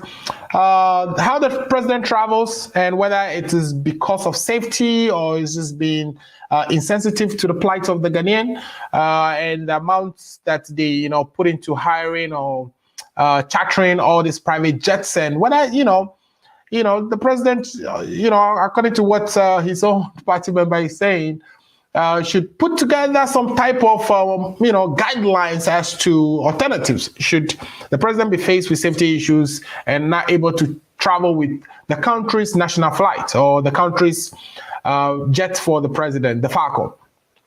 We've also discussed the very first issue that we actually took on, and I'm blanking on it right now, even though the show is good. But anyway, if you're just joining the show, again, this is the Ghana Agenda. We are always on every Saturday from 2 p.m. And what I want us to do now is to look at Mali. We know since 2012 that there has been some terrorists or Islamic extremist groups active in Mali, and not only in Mali, but the entire Sahel area. In other words, there's Mali, Sudan, and a couple of other countries in the Sahel. And these groups have been destabilizing. If you go to Mali, in fact, the northern part of Mali is not even under the control of the government. The French have been actively assisting with fighting these Islamic groups. We have the JNIM, and we also have the ISGS, which are affiliated with Al-Qaeda. These groups actually started fighting each other as a result of internal conflicts they have between the Fulani tribe and other tribes within the northern sector of Mali. But that fight has, grown, and there are international terrorist organizations that are sponsoring them now. We know that they usually take over small-scale mining activities and mine goals to fund this fight and be able to acquire weapons and etc. etc. The government of Mali has been under so much pressure trying to deal with these terrorist groups, and as a result, it even weakened the government itself to the extent that in the last 9 months, we witnessed 2 coups d'etats in Mali. The first one was done by Goita, who's the gentleman you see with a lot of swag working on the tarmac. He is the military person who actually orchestrated the first coup 9 months ago, and he was made the vice president. Then a week ago, he orchestrated another coup for his own president and now made himself the president. If COVID-19 has taught us anything, is that Zoom is very effective now. We really don't need all these West African presidents to go gather in Accra just to deliberate on this thing. But here again, they all flew, whether with the AC J320 Neo, paying a lot to charter those flights to Accra. And again, here's where you see the extreme insensitivity of all this old men leading Africa, spending money without thinking, and they all gathered in Accra. And one of the things they decided in Accra is that they are going, as Ecowas, that they are going to ban Mali or suspend Mali from Ecowas. And here's my concern with that. You know that there are terrorists in the area, destabilizing the government. And you know that the military is fighting hard to bring the entire country under control, and they are not, and the French have to step in. The French are threatening to withdraw their 5,000 troops that they've committed as part of an operation they call Bakani. Shouldn't Ecowas be brazen whoever lead, even if it is coup? This same person that has just conducted this coup, when he conducted the first one, you accepted it, you gave him 18 months to transition. He was the vice president. He conducted another coup again to overthrow the guy who was, the number one, the civilian person, we helped put in charge of the country. He overthrew that person again and made himself the president. Shouldn't we be helping him to contain this Islamic group? Because if we don't do that, the littoral countries like Burkina Faso, Cote d'Ivoire, so far, the fight in Mali, the terrorist activity in Mali has been spilling into even Burkina Faso, sometimes even into Ivory Coast. And the hope is that we are able to contain the Islamic group so that it doesn't spill into the littoral countries like Togo, Benin, Ghana, etc., etc. Shouldn't we be doing that? But instead, under the supervision of our president, who is the ECOWAS chairperson, we are telling them that, by the way, you are suspended. So if Mali is suspended and we are not giving any help to Mali, the Malians are starving. Do you think this is going to affect the Malian president, the person, or Goita, the guy who conducted the coup d'etat? Do you think he would care that you suspend him from ECOWAS? Instead of us praising him, pulling him closer, helping him to transition power, giving him the logistics to fight the terrorists, we have suspended him. So he's in a bubble now, cut off from everybody else, and he has the right to abuse his citizens, and we wouldn't be able to do anything. Is that a right thing to do? And so let me put it to you, Paul, first. Our president chaired this meeting, invited all these 80-year, 90-year-old presidents to Accra. A meeting I think could have been done on Zoom. They came to Accra just to tell Mali that, by the way, you are no longer part of ECOWAS, release the president. Of course, the releasing of the former president or the guy, the president in charge of the transition government is of course good. But the fact that you are suspending him from ECOWAS, I disagree. What do you think, sir? Paul. Well, Mr. Amuzu, thank you very much. But I mean, I will not, I don't think you are being fair to me this afternoon for allowing my good friend Ifa to make his submission. I came back to make my submission. Right. You gave Ifa another 10 minutes to rebuttal, whilst you not even give me 2 minutes to rebuttal. But I think I want to point some two threat issues out from the previous topic that my friend Ifa just spoke about. I don't know if my friend Ifa is an accountant, but I think if he's an accountant, he's going to be a good accountant. He just made a statement this afternoon saying that the NDC used $200 million to build their head office. The record out there, which is not even true, is that which is a propaganda that if Mr. Ifa and his party played in 2010, 2011, is that NDC used $20 million. That is the money they've put out there, and that is the, if you Google right now, it's there. That's the it's 20 million. I heard 20 million as well. Yeah, and now my good friend Mr. Ifa has added another zero to make it 200 million. That's how it may just be a slip of tongue. No, it's not 200. Sorry. If I said 200, it's 20. Okay, take it back. Okay, thank you. The question at stake is that the $20 million, if even it's true, that money is people's money. It's people's contribution, private contribution. They contributed to build that party. I am not saying it is true, even if it is true, and it is on record. The general secretary of the party has put on record that the party head office is nowhere that $20 million they are saying. But for Mr. Fair to be saying it after, I think he has retracted saying it's not 200, it's 20. We'll move on. Number two. How much is it, Paul? Can you tell us how much is it? That would be Mr. Fair, this is not going to put food on the table for the Okay. What is going to put food on the on the table of the good people of Ghana is the questions you've tried to dodge and you continue to dodge. I am asking you, Mr. Ifa, that the COVID app that your minister, Esla Owusu, developed, she told us that it's going to cost the taxpayer 0 cedi, Ghana cedi.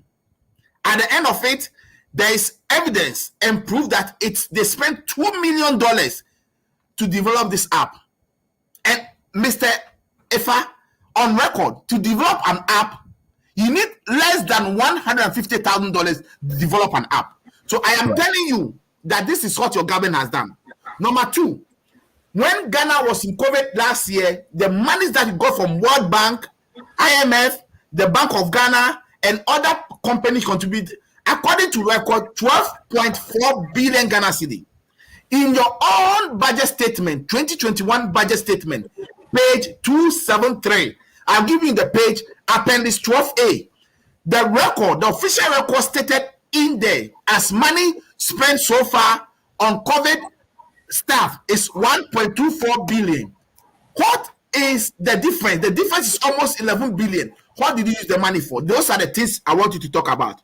Number three, if my good friend Mr. Ifa is telling me that if he has a business and the business is having difficulties and he can use 11 billion Ghana cedis to help those businesses to get back on their toes, and he decides to use 21 billion to collapse those businesses, I accept it. Let's move on.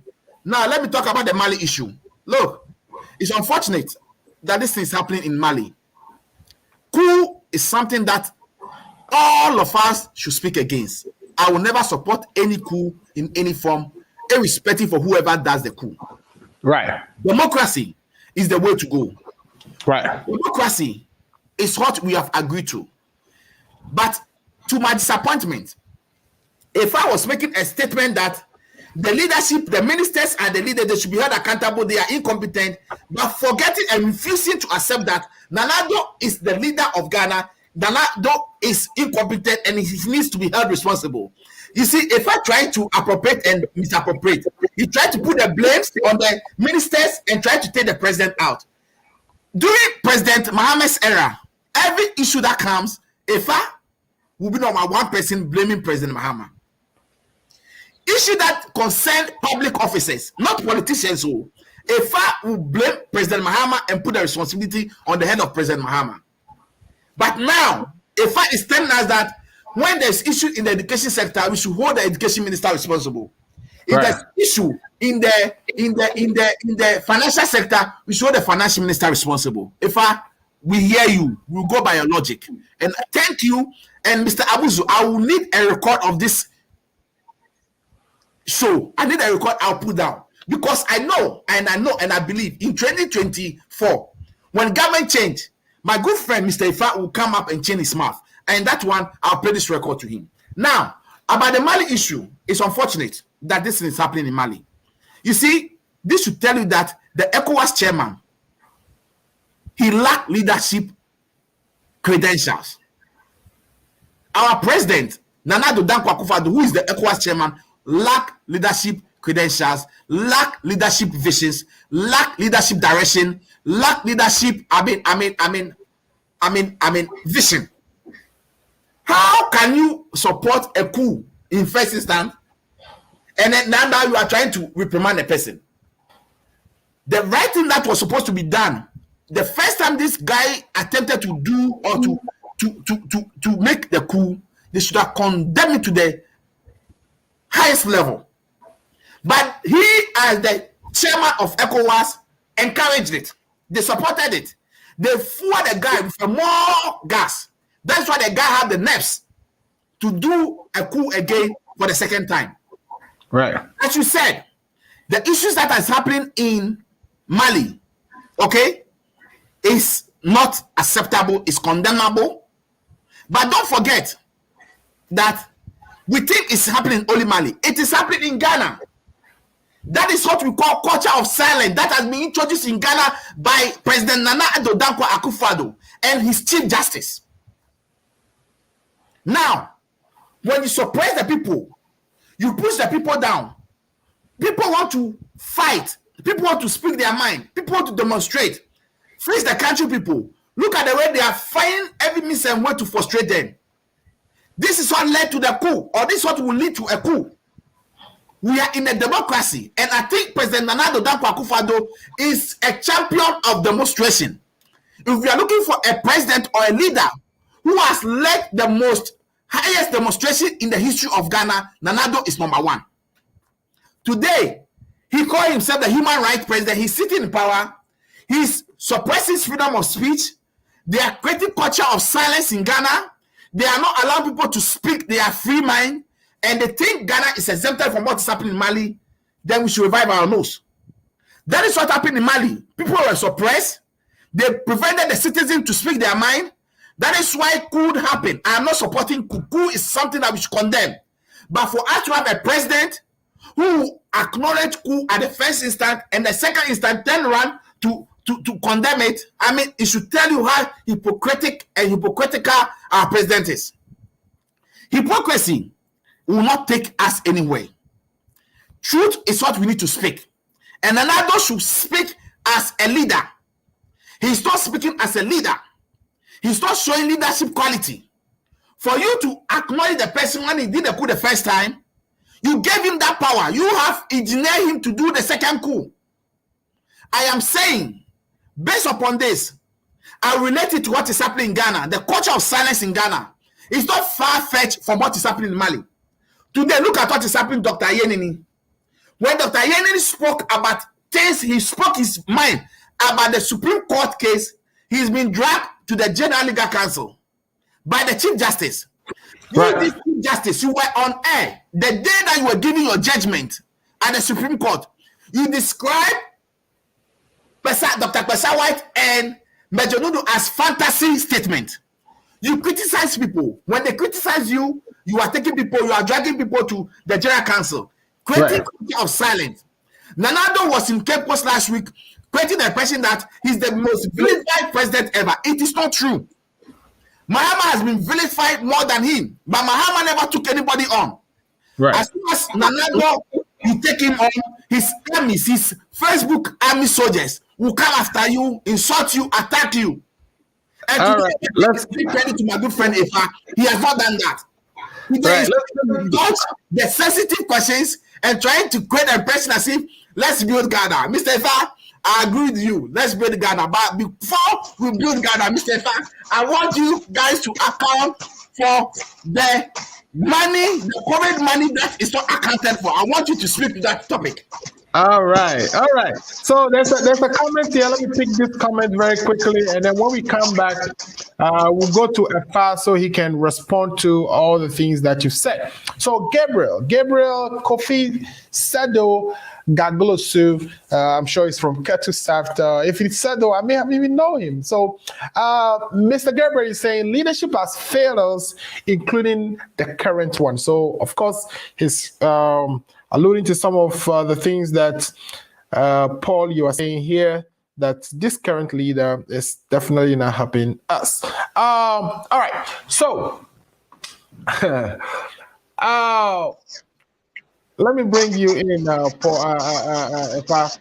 I said today, I give Mr. Fa 1+. Because he has not been over too mischievous. He's been a little mischievous, but not too much. He's doing good today. He's doing good today. So I give him plus. He will say he will fear some. So, of course, we also have Mr. Lawrence Apia says thumbs up for my boss, Bisotu. So Bisotu, you're getting a lot of thumbs up right now because I think your people think you're doing good, and I of course, I think you're doing good as well. So, this Paul has said a lot. He's saying that he wants you to address a specific issue about COVID. He wants me to address the issue about the COVID expenditure. But I do want you to give me your take on the Mali issue. There are terrorists devastating Mali. It is spilling over to other West African countries, and the chances are we may even get some of that in our backyard if we are not careful. So there should be strategic plan sort of that kind of deals with this issue, and I feel like it should be done where whoever, and even though we don't all appreciate coup, the guy who, it appears when he did the first coup, we were the ones who told him, put a civilian in charge, but you are good to be the vice president. And he was the vice president, but you could see the guy who did the coup is sitting there, is the one who is powerful, the ministry respects him, they don't respect the current president. Meanwhile, whenever he wants to do something, he has to go through the current president. So he decided again that, look, you are not part of this original plan, and you have to go. And he overthrew him again. Now all of a sudden, we are letting him, we are banning him from ECOWAS. What sense does that make? And, why should they even be gathering in Accra, flying all these other presidents from West Africa? Why wouldn't they just get on a Zoom call? Why do they just like wasting our money? Meanwhile, they'll go to France, gather in front of Macron and beg for Macron to, forgive them debt. Yeah, very good. And Paul, you were going round. Okay, so when he came to Accra, right, last year, right? You remember he went to visit Rawlings, right? Who? Right? Who? Okay.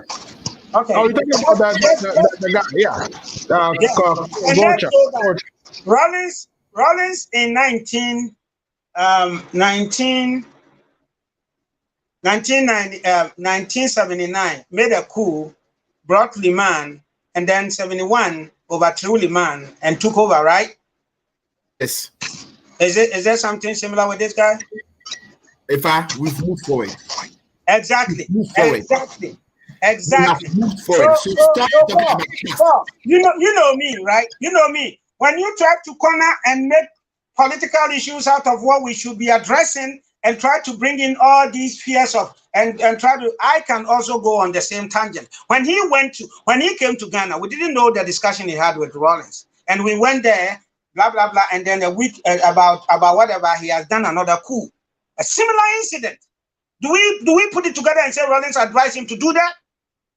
So let us address the issues and then we move on. It is significant. Now, what you are saying is very, very important. We can see that coming, right? I mean, imagine even Rawlings when he did his first coup, and we had Liman in charge, and then of course hand over to Liman. You see, the truth of the matter is this. The truth of the matter is ECOWAS is not strong enough to really muscle its power over individual nations. We have to advise. AU is not strong enough to muscle its power over African nations. Mm-hmm. That is a fact. and we need to continue to speak to these institutions. But before you go on that tangent, ECOWAS under Rawlings was able to deal with the Liberian issue, which was even more dire. Okay, has the Liberian issue solved? It's been solved. Democracy now. The whole thing is, you see, when we talk of institutions, when I was talking about these institutions, you misinterpret it to mean personality. When we talk about institutions, and the institution is that when Fred was there, he was handling the program. It's like when he went, another person came, and then you have not established a show called the Ghana Agenda. You haven't established a show. You have established something that belongs to Alfred, called Ghana Agenda, and that when Alfred is not there, it's not going to function. Anything you establish on that tangent is nothing to talk about. You don't have anything, because the person will die and go. Nations don't die, institutions don't die, unless you don't put in place the structures to absorb all these things that will come. And I am saying that ECOWAS cannot muscle its power too much on any nation, no matter what. And individual nations, when there's a coup, right? When there's a coup, you can only try to see how you can, talk to this. You can talk to the coup maker to, kind of try to bring in democratic stuff, and then turn over to the civilian. Right. And if we say that, I don't think that he being sanctioned by being suspended from ECOWAS, it is not the same as they have neglected the ECOWAS issue, because you see what is happening in the Sahel region, the terrorist activities going on there, all these different tribes, and all these once in a while this and that, and all these little forces that are marshalling up. You cannot take your eye off that. And I think the West African nation is very much aware of that. Ghana is very much aware of that. Why then ban the country from ECOWAS? Shouldn't you rather be, keeping them in ECOWAS and helping them deal with the issue? You are telling them, it's like your daughter is misbehaving and you are banned from the family, instead of, bringing her closer and advising her and working with her. Right. The ban is not in isolation, that they will not see to other stuff, right? And some of these ban is time bound and stuff like that. And we don't really know what went into why they made that particular decision. But I will agree with you that there should be more restrictions. I think there should be timetable and all these kind of stuff. Some of these military people can just sit down. At the end of the day, it is not even the people that are the helm of affairs that are affected, right? It is the ordinary people, and Mali has been suffering for far too long. So we will call on the ECOWAS to do more. We will call on AU to do more as far as sanction and pushing this guy to bring in these things. It's very important. Now, I agree with Paul on the way leaders handle their country, but the way he's linking it to Akufo-Addo and culture of silence, that is not true. There is nothing like culture of silence in Ghana. There is nothing like intimidation in Ghana, right? The president said, when you make a comment about me, I have equal right to respond. And any journalist that have a problem that Kakape is a journalist. He has made a comment about Mahama, and that NDC and Mahama people cannot respond if it is lies and it is character assassination. Hell no. And in recent time, I have seen you have said something. The General Legal Council, somebody thinks that it is against the practice as a lawyer. Take you to the General Legal Council and you call it what? And you call it culture of silence. What? We are in the United States and Facebook has banned the whole former president of America. Is that culture of silence? Is that culture of silence? He's being indisciplined. He's using the platform for what they think is not good. Facebook is a private institution. In Ghana, once the case is over, even as a lawyer, you are allowed to, okay. The case is over. And the guy is in America, right? If you say Facebook is a private institution, and it's an avenue where people express themselves, and the whole former American president, his account has been taken off. If it were in Ghana, what would people have said? Right? That the president knows something about it, right? that he's stifling, blah, blah, blah, decent and all that kind of stuff. That is this thing I'm trying to say. It doesn't matter. It doesn't matter. Right. Okay. So the General Legal Council is one. There are people that have, Sami Jamfi has been taken to court and he's begging. Well, why are you begging? You go and stand on radio and say, somebody said something about Bumpty using the Falcon. He's been taken to court. Go and answer those things. You cannot verify.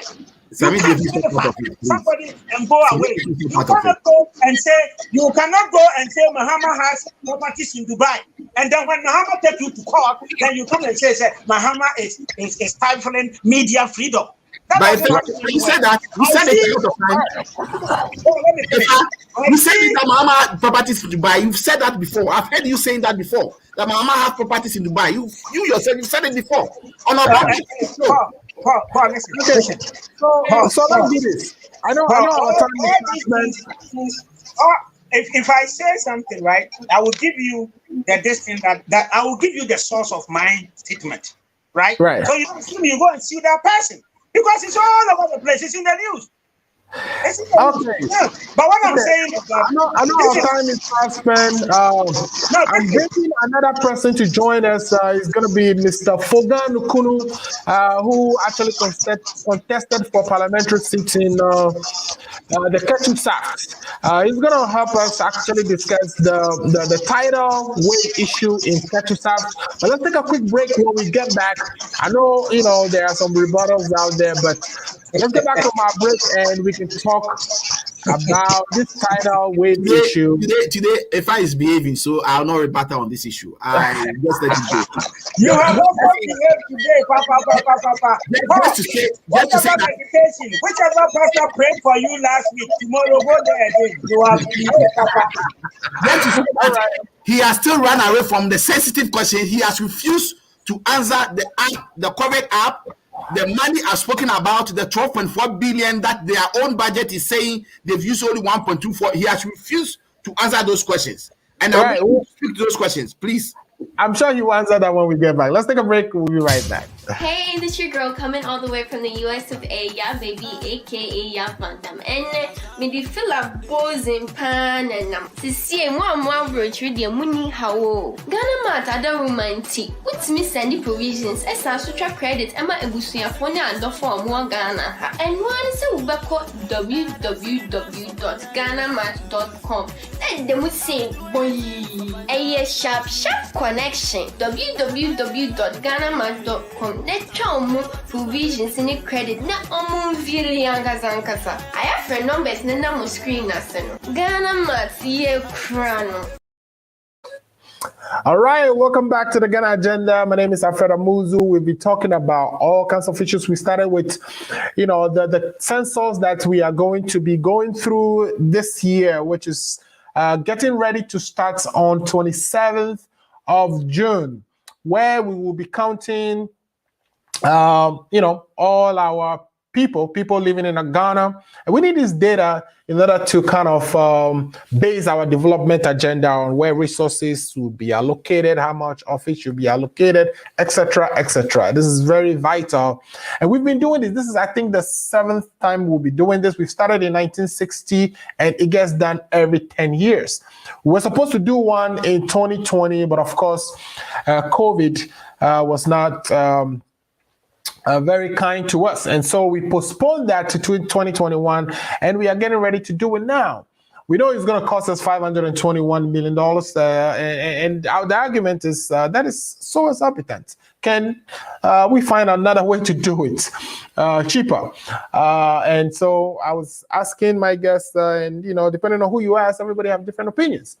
We've also talked about the president flying on chartered flights, very expensive one, top of the class, which we thought perhaps it's a bit insensitive considering the times. If the economy is good, everything is well, and the country is booming, of course, the president can travel on whatever plane, and we wouldn't have a problem with that. But at the same time, that he's increasing taxes and asking people to tighten their belts. It felt a little insensitive for him to do so. And then we just finished talking about Mali, where terrorists or organizations affiliated with Al-Qaeda and jihadist groups are active in Mali and are destabilizing the government, and some of that is spilling over to neighboring countries, including Burkina Faso and Ivory Coast. And the concern is that the littoral countries around Mali and Burkina Faso may also soon be seeing some spillovers. At the same time, the government in Mali has been so destabilized to the extent that in a span of 9 months, we've already witnessed 2 coups d'etats. And we thought at that very moment is when perhaps Ecowas should be bringing them a little closer, getting to understand or getting more involved in the issues of Mali so that the fight with the jihadists is contained and that they find solution to their governance issues. But instead, ECOWAS has suspended Mali until 2022. And I don't know what went into that decision, but just on the surface, I think it's kind of, I don't know. It's not. It doesn't place well, or it shouldn't be. It's not strategic enough. Now we want to switch over to Ketu South, and I have a video I'm going to play, and this video is going to show something that has been happening. The coastal line of Ketu South. Matter of fact, this happens in majority of the coastal areas in Ghana. I know Azim has suffered the same problem, and the president's on his campaign tour in 2016 was told about the issue of Azim, and he went there and constructed a sea defense for them. I know Kita. I came from Keji. The whole town of Keji was wiped out by this tidal, issues.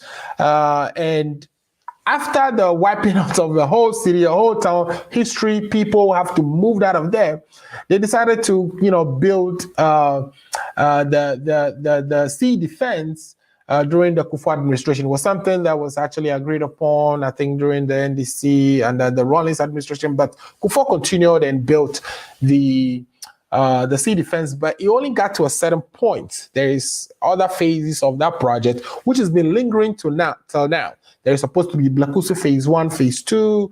The current president actually started working on the phase 1 of Blakusu at some point, and then the Minister of Finance stopped funding that project. And at this point, the issue has gotten worse. Lives have been destroyed.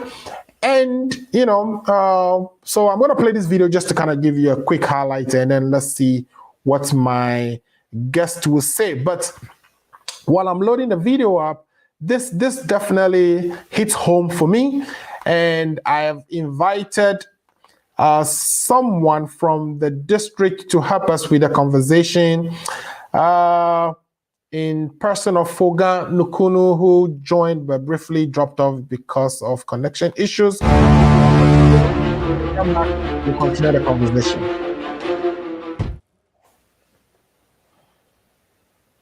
President Nana Addo Dankwa Akufo-Addo, the people of Ketu South and I need you to respond immediately, urgently, to the tidal wave that is causing so much destruction in our community. Your Excellency, in 10 meters or so, the electricity, the water, and the road will be cut off from the coastal communities. I dare say that if we address it now, we will be saving this country some cost because we won't have to do the road again. Already, the town roads are nothing to write home about. The only road that connects Aflau to Kata is about to be lost because the sea is ravaging. The sea is destroying everything in its path. In 2017, the president has ordered the finance to release money for Amandi Holdings to come and continue and finish that project somewhere in 2019. And it was in that same year, 2019, that we have begun the extension project. We call it Blakusu Phase 2. That has gone far up to finance level for approval. However, it has some bottlenecks at the ministry. And so after election 2020 and now 2021, we have commenced a new process again. Apparently, the sea continues to destroy. That is the truth. Displace people and also to destroy properties. That is the bare truth, and I know my people are suffering. Because of that, we have also commenced a new process, which has seen the hydrological service being sent to this place from the Ministry of Works and Housing. They came and had a meeting with the community and also assessed the situation themselves.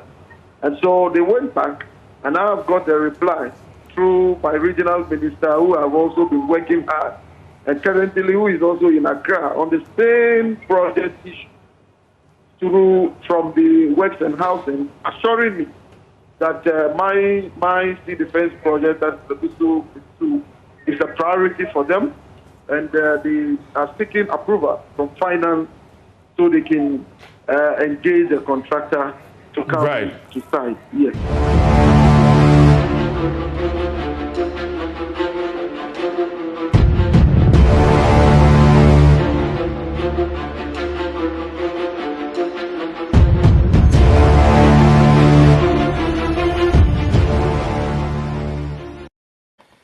All right, so we just listened to the member of parliament for the area, which is Her Excellency, not Her Excellency, Honorable Abla. Is he Abla? Jifa Gomashi, Honorable Jifa Gomashi, standing there by the podium with Roxanne Daflamakbo. And you know, she was just kind of giving you an overview, saying that, you know, she wanted the president to come to their aid, that this is a serious issue. It's been there for years, and you know, whole community, whole group of people, including culture, experiences, and businesses, have been washed away, and it could be saved, you know, just by you know, putting some rocks in the water, just like they've done in Asim and other places where same or similar issues occur in our country, or even just in the neighboring Kita, where, you know, they've put rocks in the water, and of course, and that's kind of stopped the sea from, you know, destroying properties further.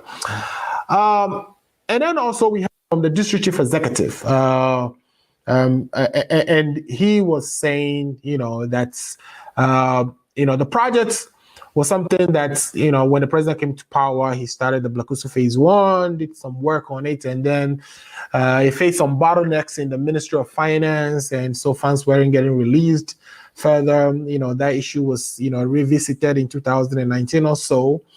And even after the election now, they are trying again to see if, you know, some funds could be released for this project, because within a matter of weeks, you know, a whole community can be wiped out. I've been a victim of that, so I know. Now, I know, okay, let me actually start with Paul on this one. Paul, I don't know. At the backdrop of what we've just discussed today, you know, the flights to Europe, even the money involved in that flight alone can do a coastal defense line. And when it comes to the issue of voter rigging, of course, people are quick to say you are being tribalistic or whatever. But I don't know, for whatever reason, this issue has been ignored for so long, and it's been over administrations. The NDC was there. So when Jafar is even talking, I'm disappointed in Jafar, because when Jafar was there and when the government of the NDC was in power, that issue was there. It's not like a new issue. It's not like something that just cropped up yesterday. This has been with that community since the 1980s. And this is the community that cast the most votes for the NDC. So for you to be in opposition and be crying, it's like, look, you knew this. You could have done something about it, but you didn't. But be that as it may, right? Is it again, where we are trying to tell Mali, hey, by the way, you are banned from Ecowas. By the way, we are flying to go to Europe and spending all this money. We're about to spend $550 million to do census, and we have a community being wiped out by sea. Is this being fair? Should these people be angry? Shouldn't we all be outraged by this? Well, thank you. Already, I agree that, I mean, this issue has not been an issue that happened for the past 5 years. It's been an issue that has been there for some years now. And then the former administration tried to do something about it, but they couldn't finish with it. They couldn't get to where they are supposed to get to. They left it halfway, and governance is a continuous process. So therefore, if the Mahama government could not finish with it and then they left it behind, we expect the Akufo-Addo government to continue and take it and finish with it. But the Akufo-Addo government has not been able to also do anything about it until now. I'm saying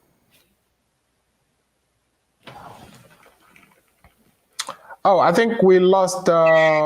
Sorry, I think sorry. I'm saying, I mean, we can do better. Ghana can do better, especially at the time whereby we have people struggling, people suffering. Right. And one president will sit up, take this huge amount of money, sleeping in the air, bathing in the air with it. That money could be channeled to help the people of the Volta region. I don't want to be tribalistic over here. Right. It's not because they say we are not Ghanaians, we are not part of Ghana. That's why we are being treated like this. But I am saying, and I'm being very fair over here, this issue has dragged for a long time. Right. The NDC government in power started something, but they could not do much. The NPP government came to power, they've given series of promise, nothing has been done. To the level that they've even appointed a minister for Harbour in the Volta region. What is the job of that minister? Right. Or that public official? What is his job? It's not a minister, it's a CEO. What is his job? Right. What has he done? What report has he put in out there? We'll plead to those people that Ghana belongs to. Because they say some of us, we are not Ghanaian. We'll plead to those that Ghana belongs to, that they should come to our aid. That's all that was. All right, thank you so much on that, Mr. Fa. Of course, this thing span over across government. We know Kufuor also did some work in that area, but it has been too long. This is easy fix. Just put rocks in the water and let's move. What do you have to say about that? Do you think the Volta region people should be outraged about this situation? I think we just lost Fa quickly, but hopefully he can join again and give us his thoughts on this one. But if you're listening, this is the Ghana Agenda, and we've been talking about the tidal waves issues in Ketu South, and I have Fa back. Fa, so yeah, if you're listening, just go ahead and let's close on this last topic. Yeah. Thank you very much. And except for the political and tribal aspect of what Paul said, I agree with everything that he said. And you see, if we see, when we see a problem and we want to solve it, we should take this tribal personal stuff, because it's been there for a long time, and when we get the opportunity to speak to it, we have to speak to it. You see, when we see a problem coming and we wait, and then we are waiting with the NADMO, with the relief items from that, I mean, we have to go beyond that. Ketu issue has been there. In fact, the coastal problem, the coastal erosion has been a problem over and over again. We've talked about it. There was the Ketu Sea Defense War. This Sea Defense War went up to a certain level. And we know that this is something that should continue and arrest this problem once and for all. I don't think we are incapable of doing this. We are capable of doing this. Right. So as now, the situation is getting into a point where people are going to be displaced and all that kind of stuff. It is time for, we know last year things happened, yes. But around this time, we have to begin to go on the table and begin to talk. Now, this is what I'm going to say. The people of the Volta region, where this thing is happening, have a consistent, people that are going to speak to the issue, see the chiefs, go to government, their district assembly, and keep talking and and try to also work. Don't politicize it. Have a bipartisan, whatever, go and see whoever you can see. Have the MP, the assembly, and all this. They are powerful. FUAF is there. The other chiefs are all there. Come together and continue to hammer on the issue until it is resolved. This our attitude of we wait till something comes and we want to come, we talk about it. I mean, give us a week, and then this thing we've forgotten. We are only waiting for another person to be affected. But everybody in Ghana is part of it. The fact that it's happening here you don't care. But next time it may be something else at your other end. You would expect somebody who would mount the platform that has a voice to speak on your issue. So the issue that is happening in Ketu South right now, it is our issue as a country. We can develop, you see, and those of us that have done a little about tourism, Volta region has a huge storage potential. And this is one of the places we can develop the tourist attraction and make money out of it.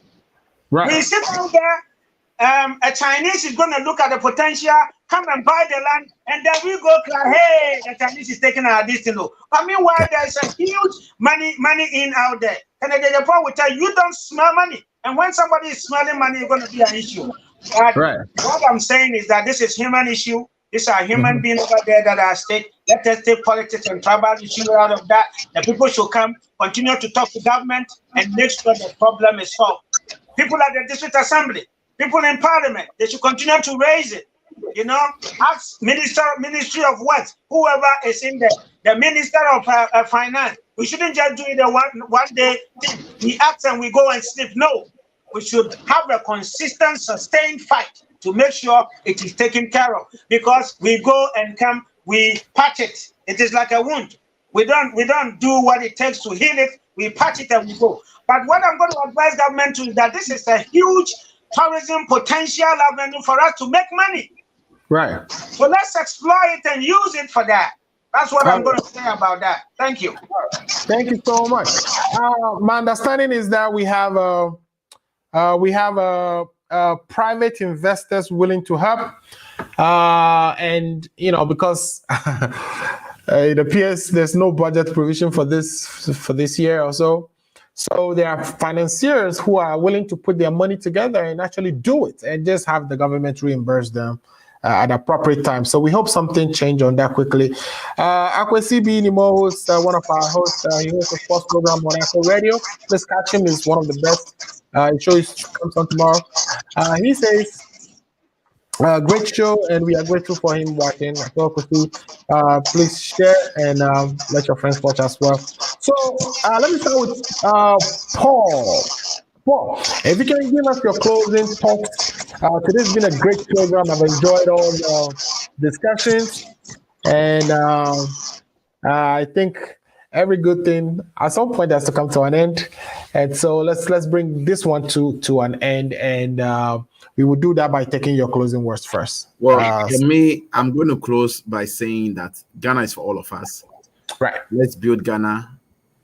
Let's support anyway. Just that the army soldiers, the MPP army soldiers that have been spread on Facebook who are insulting people left and right, if you come and say the truth, they should just put themselves in the situation of the people who are suffering. Ghana belongs to all of us.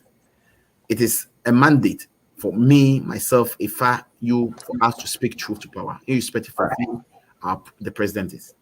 Until we do that, we will not move Ghana, or Ghana will not be developed like the way we are or the way we enjoy the life in the US.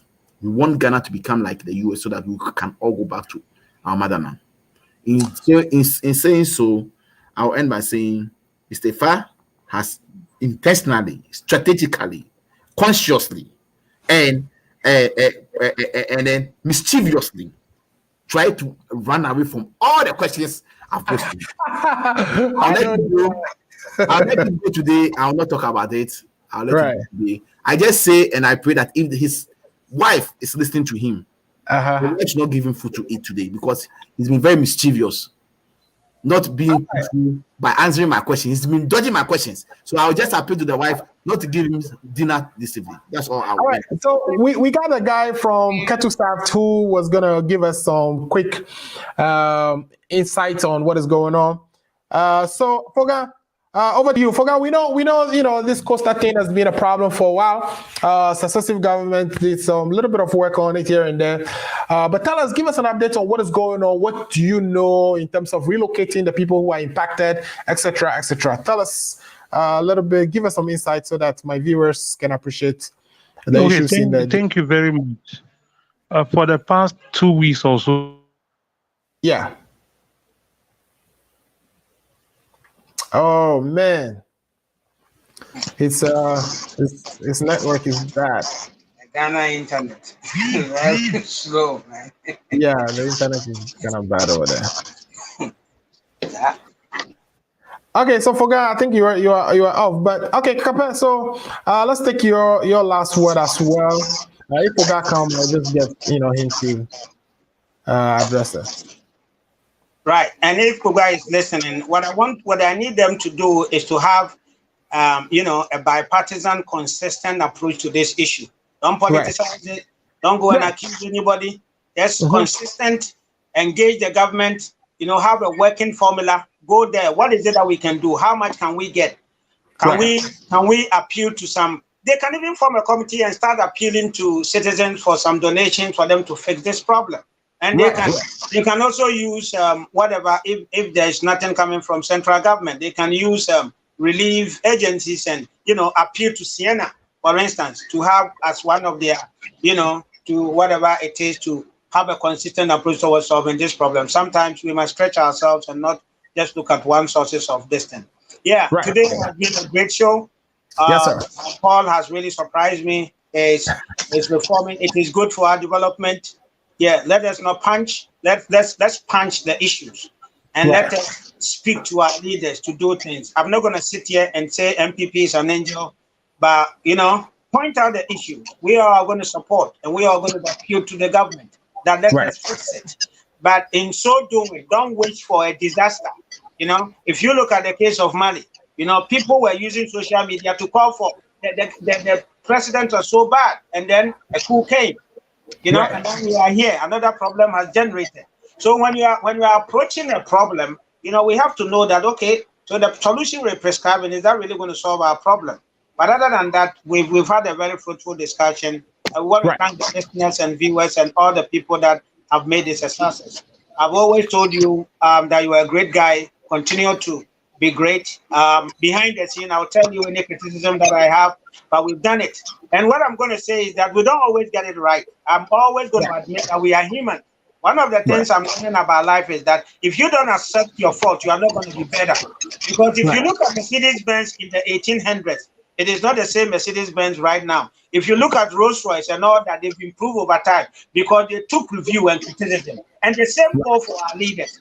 When people are venting on social media and stuff like that, look at the context of what they are issuing. In as much as we're telling people to take their insult out, look at also the content. People have issues with environmental, people have issues with education, health, and all that. Let the leaders sit down and genuinely say, okay, within this time, we can address these issues and that issue. Be truthful and say, oh, as for this one, even though I promise, I may not be able to do it. And the people are going to sympathize with you. Let us not fight with the people that give us the mandate, because it is renewable, and they're going to come, and we're going to come to them. But come 2024, we're going to break the age. Thank you very much. And God bless you. Thank you so much. And that has been Efa Amayao, the Deputy Communications. Is it Chairperson? No, Deputy Communication Director. Chairperson. Yeah, Madam Obaya Frimpong. She's listening. Right. Thank you so much. And my director is in Ghana. Salute. And my boss, Anna Osafo in Chicago. I salute. Steve, I'll give you a call. And God bless you after. Thank you so much. Thank you so much for coming on the show, and thanks for sharing all those great insights and canvassing your position. We really appreciate it. Johnny Woods here says, great discussion and great show. Thank you, Johnny, for always supporting us. And he also came back again to say, hi, Kakape. So, Kakape, your fans are here. They love you, and we really appreciate it. Paul is trying to say something here. Paul? Yes. Yeah, Mr. Abuzo, ask Kakape that the money that he didn't account for, is it that he got some of the money, that's why he couldn't account for it, or what? Next week, he should get himself. I'm looking for more information and response, but Paul, I can assure you, they are preparing Banku and fertility today. The way I will eat this fertility after my appeal, I wish you were here to see. Thank you. Enjoy your fertility, and hope to see you again next week. Thanks, Paul, and hope to see you all next week. And I really appreciate it. This has been a Ghana Agenda for today. We are grateful for what you're watching. We know, even though we're discussing these Ecowas issues, that as we speak, Nigeria is under Twitter blackout. and we are, in solidarity with our Nigerians. We don't think, the government should be suppressing press, but that's the ban on Twitter will be lifted in Nigeria as soon as possible, so that the Nigerians can have the opportunity to express their view and disagree with their government as they want. Again, this is the Ghana Agenda. And thanks for watching. We'll be back next week. In the meantime, let's try to get some insurance for those of you living in Chicago and even in the rest of the United States. We'll be back next week. Thank you. Bye-bye. Are you 65 years or older? Good news. Illinois has expanded its Medicaid health insurance program to everyone 65 and older, regardless of your immigration status. Need help to apply?